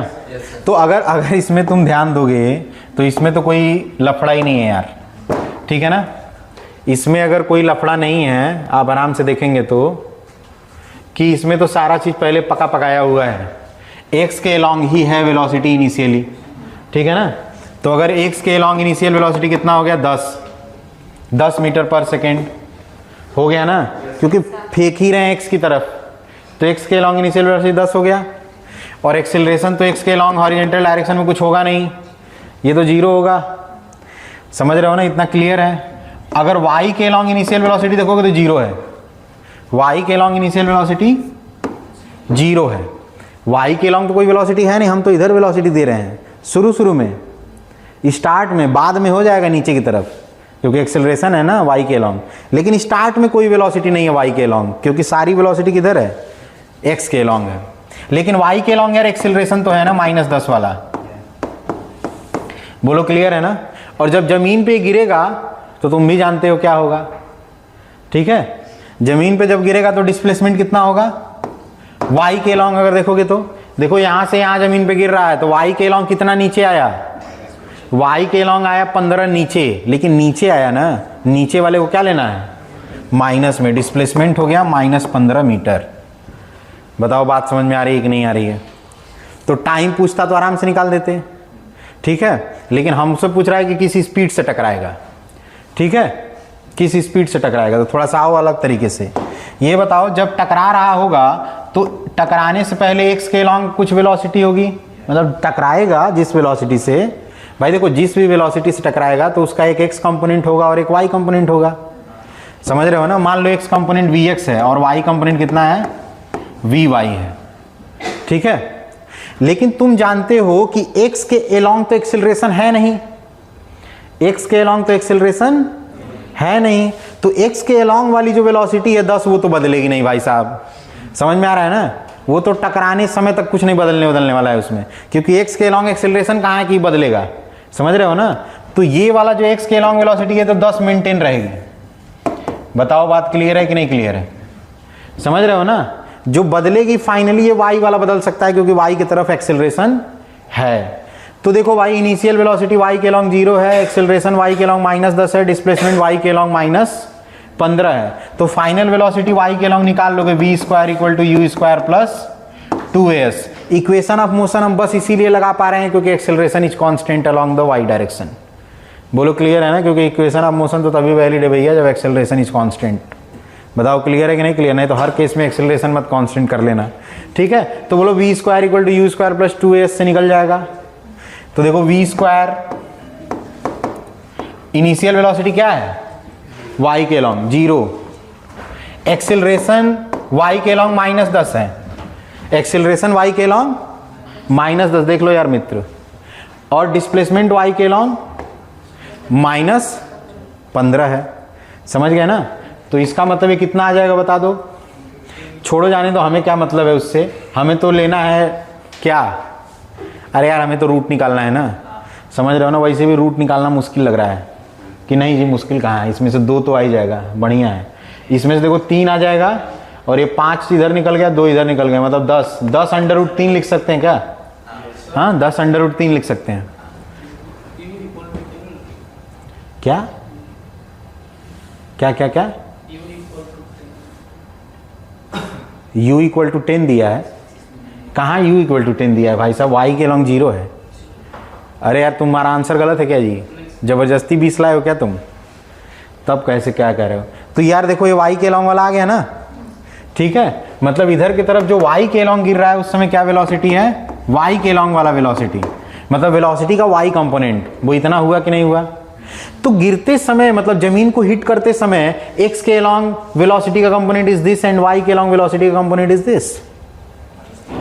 बोलो क्लियर है ना, बताओ। हालांकि ये माइनस में होगा, तुम भी जानते हो नीचे है, समझ रहे हो ना, लेकिन मैं मैग्नीट्यूड वाइज अगर मैं बात करूं तो ठीक है। तो जमीन को हिट करते समय वेलोसिटी का x component is this 10 metre वाला और y कंपोनेंट इज नीचे की तरफ 10 √3। बताओ क्लियर है कि नहीं क्लियर है। मतलब अगर तुम हिट करते समय अगर वेलोसिटी देखने की बात करोगे तो x कंपोनेंट कितना हो गया 10 i कैप और y कंपोनेंट कितना हो गया नीचे की तरफ है तो -10 √3 j कैप। लेकिन हमको चलो स्पीड की बात कर रहे थे, तो वेलोसिटी का जो मैग्नीट्यूड है वही तो स्पीड है, तो इसका मैग्नीट्यूड कितना है √10 का स्क्वायर प्लस 10 √3 का स्क्वायर। समझ में आ रहा है ना, √10 का स्क्वायर प्लस 10 √3 का स्क्वायर। बोलो क्लियर है कि नहीं क्लियर है। तो अब ये तो सॉल्व करने सबको आता होगा, संसार के हर प्राणी को आता होगा। इसका आंसर कितना आ जाएगा 10 × 2 = 20 मीटर पर सेकेंड। ये आता है ना सबको, लिख लीजिए इसको, जिसको लिखना है लिख लीजिए, जिसको लिखना है जल्दी लिखिए।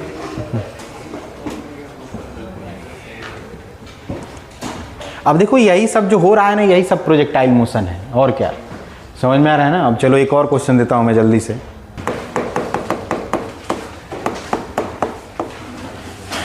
Next problem.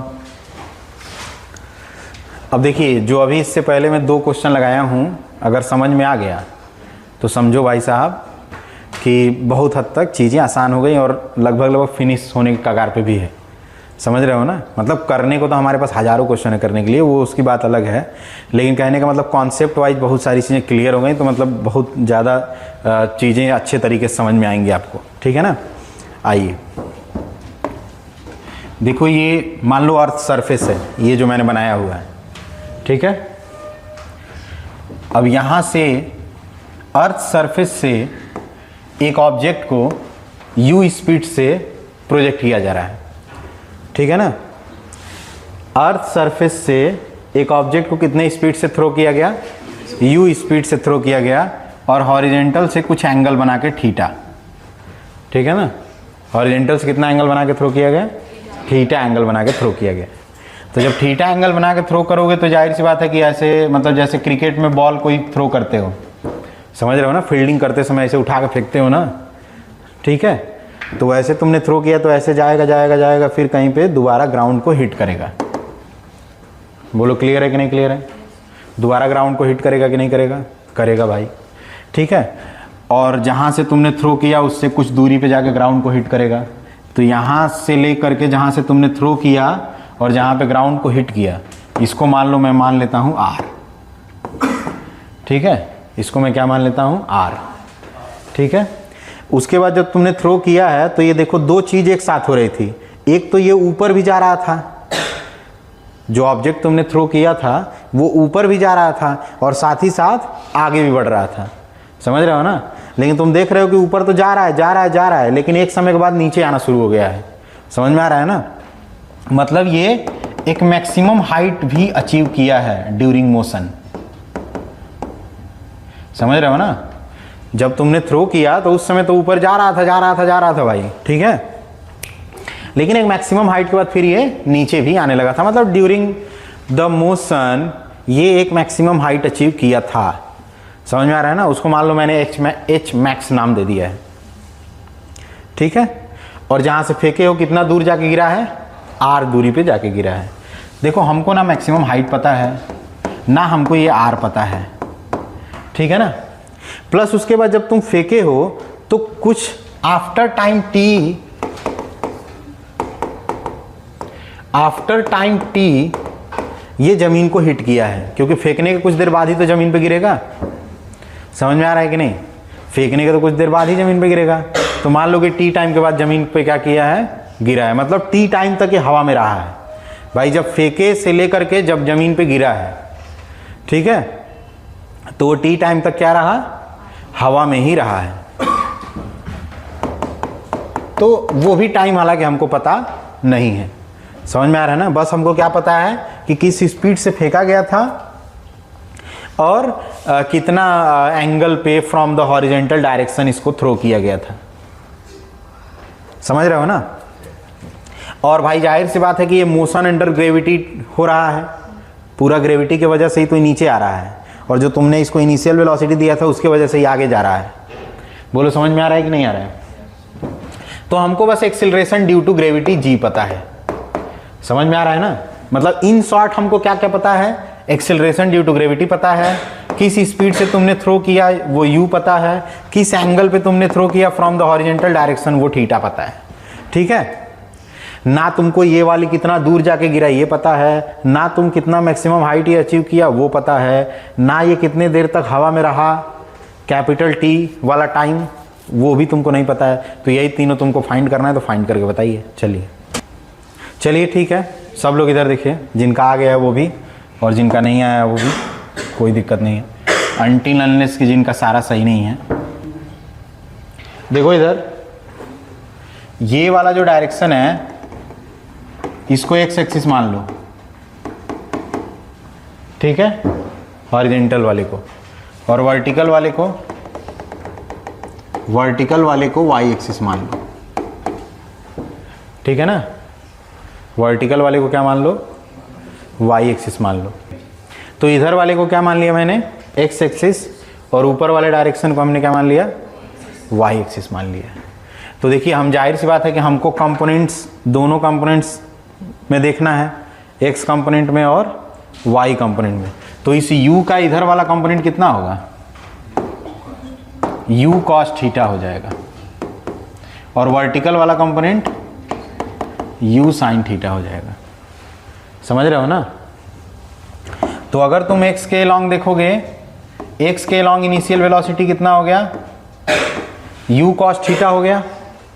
अरे यार x तो यही है ना, तो x के long initial velocity u cos theta, और एक्सेलरेशन तो x के लॉन्ग क्या होगा? जीरो। हॉरिजॉन्टल डायरेक्शन में कोई एक्सेलरेशन नहीं है। बोलो क्लियर है कि नहीं क्लियर है?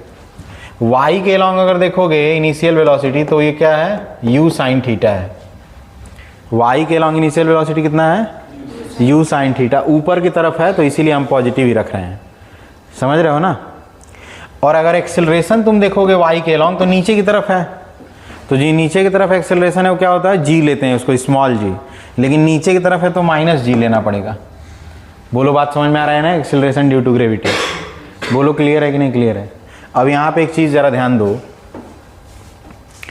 कि जब देखो यहाँ से फेंके और फिर दोबारा धरती पे गिर गया तो y के लॉन्ग कोई डिस्प्लेसमेंट हुआ क्या? y के लॉन्ग डिस्प्लेसमेंट हुआ, मतलब क्या ऑब्जेक्ट ऊपर नीचे कुछ हुआ क्या? फेंके हो धरती से और दोबारा गिर गया धरती पे, तो ऊपर नीचे कोई डिस्प्लेसमेंट हुआ क्या? नहीं हुआ ना। समझ रहे हो ना? जैसे तुम अगर प्लेन से फेंके होते किसी गड्ढे में जा गिर गया होता तब तो मानते कि नीचे चला गया, या प्लेन से फेंकते और किसी पहाड़ पे जाके रुक गया होता तब मानते कि ऊपर चला गया। लेकिन तुम प्लेन से ही फेंके हो और दोबारा प्लेन पे ही गिर गया तो ऊपर नीचे तो कुछ हुआ नहीं, इसका मतलब y के डायरेक्शन में डिस्प्लेसमेंट क्या हुआ, 0 हुआ। अगर तुम यहां से लेकर पूरा यहां तक देखते हो तो बताओ जी, बात समझ में आ रही है कि नहीं आ रही है? तो मान लो कि ऐसा होने में कितना टाइम लग रहा है, t टाइम लग रहा है जो दिया है। समझ में आ रहा है ना? जो तुम्हें क्या करना है, फाइंड आउट भी करना है। ठीक है, तो कौन सा वाला इक्वेशन यूज करोगे? इनिशियल वेलोसिटी पता है, डिस्प्लेसमेंट पता है, एक्सेलरेशन पता है, तो सेकेंड वाला यूज करोगे ना, टाइम निकालना है तो क्या है सेकेंड वाला, s equal to u t plus half AT square पता है। ठीक है, तो s तो 0 है y के लॉन्ग। अगर y के लॉन्ग देख रहे हो ना यहाँ पे, तो s तो y के लॉन्ग क्या है, 0 है। इनिशियल वेलोसिटी y के लॉन्ग क्या है, u साइन थीटा, और टाइम जो निकालना है वो t है। बोलो बात क्लियर है कि नहीं क्लियर है? फिर ये क्या हो जाएगा, 1/2 g की एक्सेलरेशन की वैल्यू तो माइनस में है, माइनस g, तो एक्सेलरेशन की जगह माइनस रख दिए, माइनस g, और टाइम क्या है, t स्क्वायर है। बोलो समझ में आ रहा है कि नहीं आ रहा है यार? 2 से मल्टीप्लाई कर दो तो ये तो 0 ही रहेगा, इधर क्या हो जाएगा, 2u साइन थीटा। t भी कॉमन करके गायब कर सकते हो, कोई दिक्कत नहीं है। ये भी समझ में आता है कि नहीं यार? बोलो जी, एक t बचेगा ना, बस t से t कट जाएगा, दोनों तरफ t से डिवाइड कर दोगे तो यहाँ से t की वैल्यू कितनी आ गई, 2u sine theta by g। बोलो ये बात समझ में आ रहा है कि नहीं आ रहा है? ठीक है, इसी को हम लोग क्या बोलते हैं, टाइम ऑफ फ्लाइट बोलते हैं। इसी को हम लोग क्या बोलते हैं, time of flight, time of flight of projectile. देखो यही जो मोशन हो रहा है, इसी मोशन को हम लोग कौन सा मोशन बोलते हैं, प्रोजेक्टाइल मोशन। इसी को हम लोग क्या बोलते हैं, प्रोजेक्टाइल मोशन। प्रोजेक्टाइल मोशन मतलब एक तरह का मोशन अंडर ग्रेविटी ही है। समझ में आ रहा है ना? तो जनरली जब हम वन डायमेंशन में मोशन अंडर ग्रेविटी बोलते हैं तो वहाँ प्रोजेक्टाइल वर्ड नहीं इस्तेमाल करते हैं। ठीक है, तो जो कॉमन पॉपुलर मतलब जो टर्म है ये प्रोजेक्टाइल मोशन वाला टर्म पॉपुलर तभी ज़्यादा है जब ये प्लेन में मोशन होता है, under gravity motion but plane में मोशन, या एक कर्व्ड पाथ में मोशन अंडर ग्रेविटी। ठीक है ना? ठीक है, क्लियर है? तो ये वाला जो टाइम है इसी को हम लोग क्या बोलते हैं, टाइम ऑफ फ्लाइट बोलते हैं, कि कितना देर ये हवा में रहा। बोलो समझ में आ रहा है ना? इसी को हम लोग क्या बोलते हैं, टाइम ऑफ फ्लाइट बोलते हैं। तो बोलो ये बात क्लियर है? अब यहाँ पे एक चीज ध्यान दो, हम ये आर निकाल लूंगा मैं आराम से, क्योंकि हवा में कितने देर तक रहा, इतने देर तक रहा, टी टाइम तक। देखो आर का संबंध किससे है, आर तो भाई साहब हॉरिजेंटल डायरेक्शन में है। देखो ये जो आर है ये तो हॉरिजेंटल डायरेक्शन में है ना भाई साहब, बताइए बात क्लियर है कि नहीं क्लियर है? ये जो आर है ये तो हॉरिजेंटल डायरेक्शन में है, बोलो क्लियर है कि नहीं? तो हॉरिजेंटल डायरेक्शन में तो ये किस बात पे डिपेंड करेगा, ये तो हॉरिजेंटल की तरफ क्या है, वेलोसिटी एक्सेलरेशन, उस पर डिपेंड करेगा। लेकिन तुम जान रहे हो कि हॉरिजेंटल डायरेक्शन की तरफ वेलोसिटी कितनी है, u cos थीटा, जो कि चेंज होने वाला नहीं है। क्यों? क्योंकि एक्सेलरेशन ही नहीं है। अरे एक्सेलरेशन रहे तब तो वेलोसिटी बदले भाई साहब। समझ में आ रहा है ना? मतलब ये जो आगे बढ़ने वाली इसकी प्रक्रिया है वो तो u cos थीटा से निरंतर जारी रहेगी। बताओ बात समझ में आ रही है कि नहीं? तो ये ऐसा होगा कि कोई गाड़ी चल रहा है u cos थीटा से, और कितने देर तक चलता रहा, t टाइम तक चलता रहा, तो कितना दूर तक चलेगा, स्पीड मल्टीप्लाइड बाई टाइम, तो r ही दूरी तक तो चला है। तो ये r की वैल्यू कितनी हो जाएगी, स्पीड है u cos थीटा, और कितने देर तक चला, t टाइम तक, तो t से मल्टीप्लाई कर दोगे। t की वैल्यू हालांकि तुम पहले ही निकाल के बैठे हुए हो, कितना, 2u sine theta divided by g। समझ में आ रहा है ना? तो अब यहां से तुम खुद बताओ हमको कि u और u मल्टीप्लाई करोगे तो u स्क्वायर होगा, 5th स्टैंडर्ड में पढ़ चुके हो। और यहाँ पे एक चीज ध्यान दो, 2 cos theta into sine theta है, या थोड़ा सा सभ्यता से 2 sine theta into cos theta है। 2 sine theta into cos theta क्या होता है, साइन 2 थीटा होता है। तो ये जो 2 sine theta into cos theta, इसके जगह पे साइन 2 थीटा लिख सकते हैं, और u मिला करके मल्टीप्लाई करके u स्क्वायर लिख सकते हैं। तो हम यहाँ से क्या लिख सकते हैं, u square sine 2 theta divided by ये नीचे वाला g। बोलो ये बात समझ में आया कि नहीं आया? तो ये कितना दूर जाके गिरा है, जिसको मैंने आर से रिप्रेजेंट किया है, इसी को हम लोग क्या बोलते हैं, इसको हम लोग रेंज बोलते हैं। समझ में आ रहा है ना, ये रेंज ऑफ प्रोजेक्टाइल है, मतलब कितना दूर जा गिरा। बोलो बात क्लियर है कि नहीं क्लियर है भाई साहब? ये सब फॉर्मूला निकल रहा है, ये सब याद रखना है। समझ में आ रहा है ना। अब तुमसे जो क्वेश्चन पूछेगा, मतलब आसान वाला सड़ा वाला क्वेश्चन, या इवन किसी कॉम्प्लेक्स क्वेश्चन में भी इसको एक तरीके से उसका एक एंसिलरी पार्ट होगा जिसको आप यूज कर सकते हैं अगर फॉर्मूला वगैरह याद रहेगा तो। नहीं तो बाकी सड़ा वड़ा क्वेश्चन कैसे पूछेगा कि इतने से फेंका, इतने स्पीड से फेंका तो कितने देर बाद गिर जाएगा जमीन पे। तो डायरेक्ट ये फॉर्मूला यूज करोगे, बार बार निकालने थोड़ी जाओगे यार। बोलो बात समझ में आ रहा है ना। हालांकि अगर निकालने आ रहा होगा तो तुम्हें कोई दिक्कत वैसे भी नहीं है। समझ में आ रहा है ना। इसको फाइंड आउट करना is not a very difficult task, ये एक लाइन का काम है। समझ में आ रहा है ना, ये अंदर अंदर दिमाग में ही कैलकुलेशन कर लोगे। तो बोलो जो क्लियर है, आर भी क्लियर हो गया, रेंज और टाइम ऑफ फ्लाइट भी आ गया। बताओ जी बात समझ में आई कि नहीं आई। अब ये तुम्हें मैक्सिमम हाइट चाहिए। समझ में आ रहा है ना। तो पहले इसको जल्दी लिखिए ताकि मैं मैक्सिमम हाइट मैं निकालूंगा इसमें थोड़ा सा कहीं से साइड से। क्या जी ठीक है। और देखो यार इसमें ये है मामला। चलिए तो देखिए दो चीजें तो आ गई भाई, रेंज आ गया और टाइम ऑफ फ्लाइट आ गया। अब ये मैक्सिमम हाइट भी हमको लोगों को फाइंड आउट कर लेना है, ठीक है ना। मैक्सिमम हाइट भी हम लोगों को फाइंड आउट कर लेना है। तो करें मैक्सिमम हाइट फाइंड आउट। लिख चुके हैं आप लोग, इधर देखिए। अब चलिए इतना बहुत है जगह, इतनी जगह में हो जाएगा। तो देखो यार अगर तुम थोड़ा सा देखो, maximum to find maximum height, h max find करने के लिए, ठीक है, समझाना पड़ रहा है इसीलिए समय ज़्यादा लग रहा है। समझ में आ रहा है ना, क्योंकि सबको एक तरीके से समझ में नहीं आता है। तो देखो वर्टिकल डायरेक्शन में इनिशियल वेलोसिटी इज क्या। वर्टिकल डायरेक्शन में initial velocity is you sine theta, कोई संदेह नहीं। एक्सेलरेशन वर्टिकल डायरेक्शन में माइनस जी, कोई संदेह नहीं। समझ में आ रहा है ना। अब यहां पे देखो, तुम जानते हो कि शुरू में तो u साइन थीटा है ऊपर की तरफ वेलोसिटी, लेकिन जैसे जैसे ऊपर जाता जाएगा वो वेलोसिटी कम होती जाएगी, ये भी जानते हो तुम। समझ में आ रहा है ना। और मैक्सिमम, और जब तक वो वेलोसिटी जीरो नहीं हो जाएगी ऊपर वाली, तब तक तो ऊपर जाती रहेगी ना। जैसे मान लो कि मैं इधर चल रहा हूं, तो मेरा इधर की तरफ वेलोसिटी जब तक जीरो नहीं हो जा रहा है तब तक मैं उधर चलता रहूंगा। समझ में आ रहा है ना। तो ऊपर की तरफ वाली जो वेलोसिटी है वो जब तक जीरो नहीं हो जाती है तब तक ऊपर जाता रहेगा। बोलो बात समझ में आ रही है कि नहीं। मतलब एट मैक्सिमम हाइट पे जो y कंपोनेंट हो जाएगी वेलोसिटी की, वो क्या हो जाएगी, जीरो हो जाएगी। समझ में आ रहा है ना।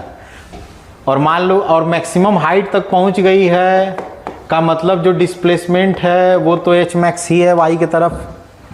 बोलो बात समझ में आ रही है कि नहीं। तो देखो भाई साहब, तुम्हें जो है इनिशियल वेलोसिटी पता चल गया, फाइनल वेलोसिटी पता चल गया, एक्सेलरेशन पता चल गया। अब तुम्हें क्या निकाल लेना है, बस डिस्प्लेसमेंट निकाल लेना है। कौन सा इक्वेशन यूज करोगे, पहला, दूसरा कि तीसरा।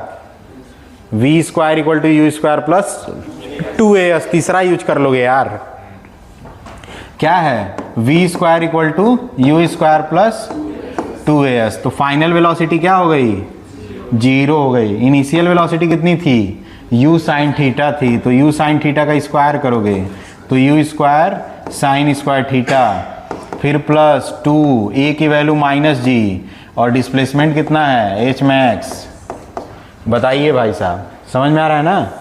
तो इसका मतलब यहां से h मैक्स की वैल्यू कितनी आ गई, h मैक्स की वैल्यू आ गई u square sine square theta divided by 2g। बताओ क्लियर हो गया कि नहीं हो गया।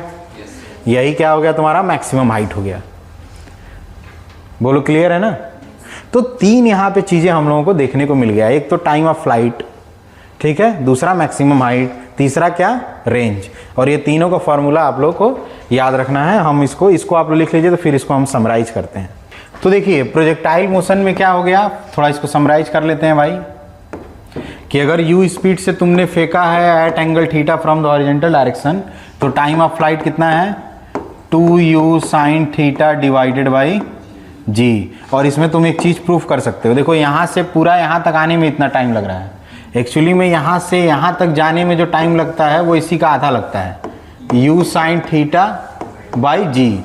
और फिर यहाँ से यहाँ आने में जो टाइम लगता है वो भी उतना ही लगता है, u sine theta by g. Actually में इस ठीक उसी तरह जैसे जितना जो ऊपर जाने में टाइम लगता है वर्टिकल वाले मोशन में, उतना ही नीचे आने में लग रहा था। तो सेम चीज़ यहाँ भी है, जितना यहाँ से मैक्सिमम हाइट तक जाने में टाइम, उतना ही मैक्सिमम हाइट से दोबारा ग्राउंड तक आने में टाइम, ठीक है। और ये जो मैक्सिमम हाइट है एच मैक्स, ये कितना आ गया भाई, जो मैक्सिमम हाइट आ गया है वो you square sine square theta by 2g आ गया, ठीक है। और ये जो रेंज था आपका यहाँ से लेकर यहाँ तक वाला, मतलब जहाँ से फेंके वहाँ से जहाँ पे फिर दोबारा ज़मीन पे गिरा है, u square sine 2 theta by g only, ठीक है। ये चीज़ हम क्लियर है। तो ये तीनों फार्मूला आप याद रख सकते हैं, ठीक है ना। बताइए ये बात समझ में आ रही कि नहीं, ठीक है। जैसे मान लो कि इसको एक जगह लिख लेना तुम लोग, ठीक है ना, लिख लिए ना सभी लोग, एक जगह लिख लीजिएगा आप लोग, आप लिखे हैं, मैं आगे बढ़ जा रहा हूँ। जैसे मान लीजिए कि सड़ा सा अगर क्वेश्चन की मैं बात करूँ तो जैसे मान लो कि बोल दिया कि एक प्रोजेक्टाइल है जिसको थ्रो किया गया 10 मीटर पर सेकेंड की स्पीड से 30 डिग्री के एंगल पे, ठीक है। 10 मीटर पर सेकेंड की स्पीड से कितने एंगल पे, 30 डिग्री के एंगल पे। तो रेंज बताइए, सब बताइए, मतलब रेंज बताइए, ये सब बच्चा एकदम क्वेश्चन है। टाइम ऑफ फ्लाइट बताइए, मैक्सिमम हाइट बताइए, तो बताइए कितना कितना होगा। तो यार कितने लोग अब आ गए आंसर तीनों, 1 2 3 4 5 6 7 8 9 10 लोगों का आ गया। बाकी लोगों का फॉर्मूला नहीं रख पा रहे हो, आ गया ना, ठीक है। टाइम ऑफ फ्लाइट तो डायरेक्ट है, क्या है भाई, 2u sine theta divided by g. 2u की वैल्यू 10, साइन थीटा साइन 30 की value 1/2 divided by g, g की वैल्यू 10 रख दो अब, तो 10 से 10 कैंसिल हो गया, आंसर क्या आ गया 2/3 सेकेंड। अच्छा 1/2 है ना, ठीक है, 2 से 2 भी कट जाएगा, 1 आ जाएगा आंसर, यही ना, 1 सेकेंड। इसी तरह से r की वैल्यू कितनी हो गई, r की value u square sine 2 theta divided by g, तो क्या आ गया यू स्क्वायर मतलब 10 का स्क्वायर, और ये साइन 2 थीटा मतलब साइन 60 हो गया ना, अरे थीटा की वैल्यू 30 है, तो साइन 60 की वैल्यू कितनी हो गई √3/2, और जी की वैल्यू 10, 10 से 1 10 कैंसिल हो गया, और ये 5 टाइम्स में कैंसिल हो गया, 5/3 मीटर में आ गया आंसर। क्लियर है। मैक्सिमम हाइट कितना हो गई, maximum height you square sine square theta by 2g। Clear है ना, तो सारी वैल्यू पुट कर दीजिए, यू स्क्वायर 10 का स्क्वायर साइन स्क्वायर थीटा 1/4, अरे यार साइन थीटा 1/2 का स्क्वायर 1/4 डिवाइडेड बाई 2g, 2 × 10, ये इससे कैंसिल हो गया, कितना आंसर आ गया 10/8। 10/8 ना, 10/8 का मतलब क्या होता है 5/4 मीटर आ गया आंसर। 5/4 को लिखना होगा तो लिख लेना अपना जो भी, ठीक है। बताओ ये बात समझ में आई कि नहीं आई, कितने लोग आ गया आंसर, और साथ ही समझ में भी आ गया, ये तो कर लोगे कोई दिक्कत नहीं है, ठीक है ना। तो दोनों चीज़ है, कभी कभी मान लो कि अगर भूल गए तो तुम डिराइव भी कर सकते हो। एक देखो इंपॉर्टेंट पॉइंट इसमें क्या है, एंड द लास्ट पॉइंट अभी आज की क्लास के लिए, कि मोस्ट इंपॉर्टेंट पॉइंट क्या था इसमें, इंपॉर्टेंट पॉइंट क्या था कि if nothing is given then acceleration along horizontal direction is 0। देखो अगर कुछ नहीं दिया है, ठीक है, तो हॉरिजॉन्टल डायरेक्शन में एक्सेलरेशन क्या मान के चलोगे 0, इस वाले प्रोजेक्टाइल मोशन वाले केस में, ठीक है ना। प्रोजेक्टाइल मोशन वाले केस में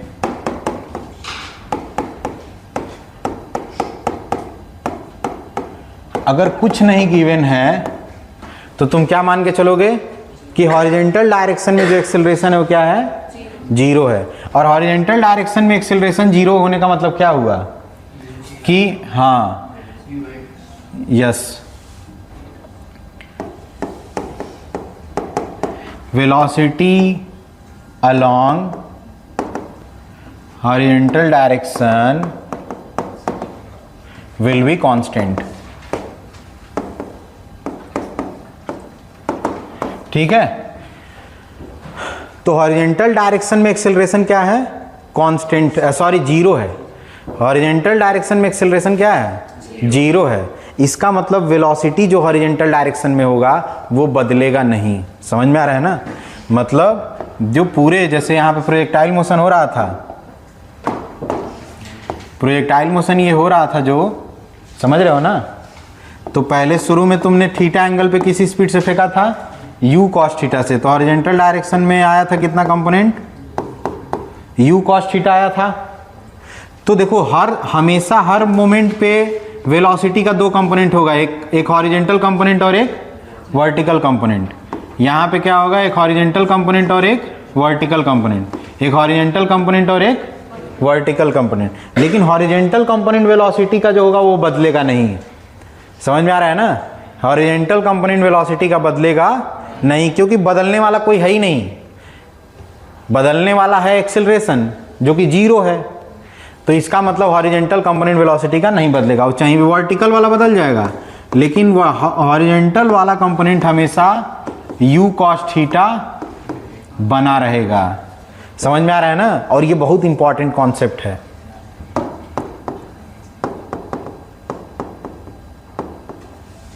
ये बहुत ही इंपॉर्टेंट पॉइंट है, छोटी सी पॉइंट है लेकिन बहुत इंपॉर्टेंट पॉइंट है। समझ में आ रहा है ना? प्रोजेक्टाइल का मैक्सिमम क्वेश्चन इसी कॉन्सेप्ट पे लगाओगे, जहां तुम्हें समझ में नहीं आया क्या करना है। जैसे अभी मैंने इसको जो थीटा बाई 2 वाला दिया था, इससे एकदम 1 सेकंड का आंसर है उसका, बस ये छोटा सा कॉन्सेप्ट। समझ में आ रहा है ना? और इसमें है क्या कि हॉरिजेंटल डायरेक्शन में acceleration is zero, that's why horizontal direction में velocity will be constant. So initial velocity along the horizontal direction is u cos theta.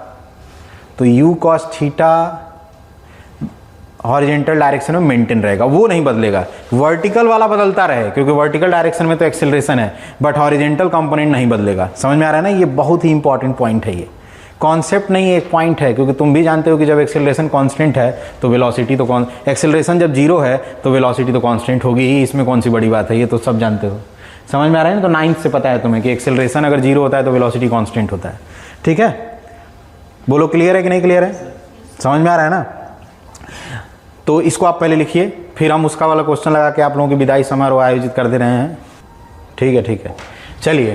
तो देखो मैंने इसको जो क्वेश्चन दिया है, ये मैंने क्या बोला कि भाई हमने किससे प्रोजेक्ट किया है, किस स्पीड से, u स्पीड से, कितना एंगल, थीटा एंगल। तो ये भाई ऐसे जाएगा जाएगा जाएगा, कहीं पे जमीन पे गिर जाएगा। ठीक, तो अगर तुम यहां पे ध्यान दोगे तो तुमने पहले फेंका है थीटा पे, लेकिन ये समय के साथ ऐसे ऐसे झुकता जाएगा। ये समझ रहे हो ना?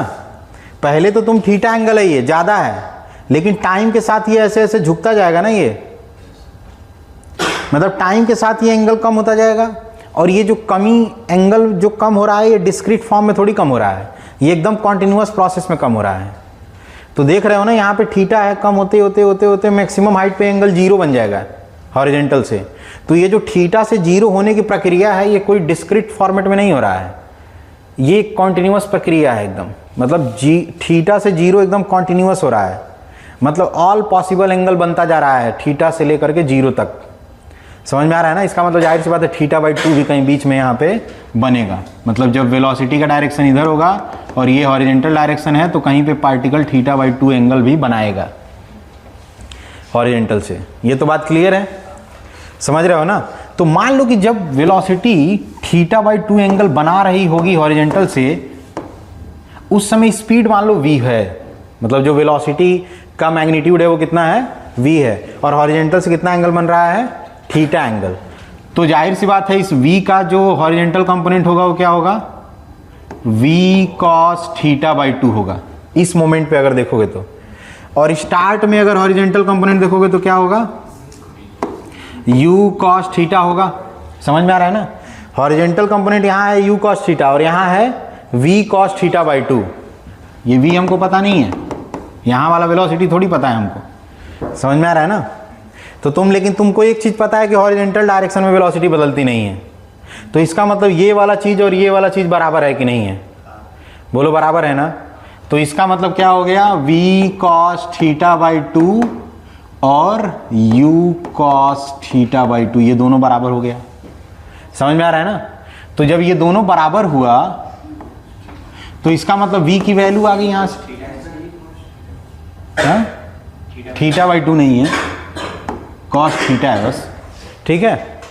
तो यहाँ पे v की वैल्यू आ गई, ठीक है। v की वैल्यू कितनी आ गई, u cos theta divided by cos theta by 2। बताइए ये बात समझ में आ रही है कि नहीं आ रही है, ठीक है। तो ये वाली स्पीड आ गई यहाँ पे, ठीक है ना। तो देखो यहाँ पे अगर तुम वर्टिकल कंपोनेंट देख रहे होते तो कितना होता, v sin थीटा होता। भाई horizontal component v cos theta by 2 है, तो vertical component v sin theta by 2 होता। अरे यार बताओ, और v तुमको आ चुका है तुम्हारे पास यहाँ पे, समझ में आ रहा है ना। इसका मतलब ये जो वर्टिकल वाला कंपोनेंट है ना, मतलब v sin थीटा बाई 2 ये आ चुका है। v के जगह पे क्या रखोगे, u cos theta divided by cos theta by 2 into sine theta by 2। अब साइन थीटा बाई 2 और cos थीटा बाई 2 को मैं tan थीटा बाई 2 लिख दे रहा हूं डायरेक्ट। तो u cos theta into tan theta by 2। बताइए ये बात समझ में आई कि नहीं आई। ये वर्टिकल वाला कंपोनेंट है भाई, समझ में आ रहा है ना। ये कौन सा कंपोनेंट है, वर्टिकल वाला कंपोनेंट है, ठीक है। कब का वर्टिकल वाला कंपोनेंट है, जब थीटा बाई 2 एंगल बना रहा है तब का वर्टिकल वाला कंपोनेंट है। ये बहुत सारे लोगों को समझ में नहीं आ रहा है दुर्भाग्य से, ठीक है। लेकिन चलिए, तो u cos theta into tan theta by 2 vertical वाला कंपोनेंट कब, जब angle from the horizontal direction as theta by 2। बोलो बात क्लियर है कि नहीं। तो अब जरा आओ, हमने तुमसे क्वेश्चन क्या पूछा हुआ है, हमने तुमसे क्वेश्चन ये पूछा है कि वो समय बताना है जिसके बाद ऐसा होगा। मतलब तुम्हें क्या निकालना है, तुम्हें टाइम निकालना है। समझ में आ रहा है ना, तुम्हें क्या चाहिए, टाइम चाहिए। तो तुम वर्टिकल डायरेक्शन में अपना कंसंट्रेशन लेकर आओ, ठीक है। तुम अपना अटेंशन वर्टिकल डायरेक्शन में लाओगे तो देखोगे कि वर्टिकल डायरेक्शन में इनिशियल वेलोसिटी कितनी थी, u sin थीटा। अरे यार वर्टिकल डायरेक्शन में इनिशियल वेलोसिटी कितनी थी, u sin थीटा, क्योंकि इधर वाला u cos थीटा था ना, तो वर्टिकल वाला u sin थीटा। एक्सिलरेशन देखोगे वर्टिकल डायरेक्शन में तो माइनस जी है, एक्सिलरेशन देखोगे तो वर्टिकल डायरेक्शन में कितना है, माइनस जी है। और फाइनल वेलोसिटी यहां पे जो वर्टिकल डायरेक्शन में वेलोसिटी है वही तो फाइनल मानी जाएगी। तो वो वाली जो वेलोसिटी है, मतलब फाइनल वेलोसिटी y के डायरेक्शन में वो ये है, वो कितना है, u cos theta into tan theta by 2। बोलो क्लियर है कि नहीं क्लियर है। तो भाई साहब तुमको एक्सेलरेशन पता है, इनिशियल वेलोसिटी पता है, फाइनल वेलोसिटी पता है, टाइम ही तो निकालना है बस। तो कौन सा वाला इक्वेशन यूज करोगे, पहला, दूसरा कि तीसरा, पहला ही यूज कर लोगे यार। समझ में आ रहा है ना, क्योंकि पहले वाले में सिंपल है, क्या होता है, v equal to u plus a t होता है, तो आराम से पहला वाला यूज कर लोगे, ठीक है। फाइनल वेलोसिटी कितनी है, u cos theta into tan theta by 2 equal to u sin theta minus g t, यही ना, समझ रहे हो। तो इसको इधर लेकर आओगे, इसको इधर भेज दोगे और g से डिवाइड कर दोगे, ठीक है। तो यहां से आ गया हमारा आंसर, कितना आ जाएगा, t आ गया तुम्हारा u sin theta minus u cos theta into tan theta by 2 divided by जी। समझ गए ना। और चाहो तो u कॉमन ले लोगे तो u बाई जी हो गया बाहर, और अंदर क्या हो जाएगा sine theta minus cos theta into tan theta by 2। ये आ गया आंसर हमारा। पहले बताइए इतनी बात समझ में आई। इस लास्ट वाले क्वेश्चन को मार दीजिए अगर गोली, तो ये यहां तक तो चीजें क्लियर है ना। ठीक है, तो आज की क्लास को आप मानिए कि यहां तक की क्लास है, ठीक है ना। और मेरे ख्याल से सबको क्लियर है यहां तक। यहां तक हवा आ रहा था, मतलब सांस ले पा रहे थे आप, उधर एसी चल रहा है फिर भी। बताइए, पूरा चारों तरफ से पैक, एसी भी बंद, उसके बाद भी यहाँ तक आप सांसें ले पा रहे थे। तो यहीं तक मानिए आज की क्लास है, ठीक है। इसके आगे का डिस्कशन हम लोग अगली क्लास में करेंगे, ठीक है। चलिए, तो आज के लिए बस यही कहानी ख़त्म करते हैं।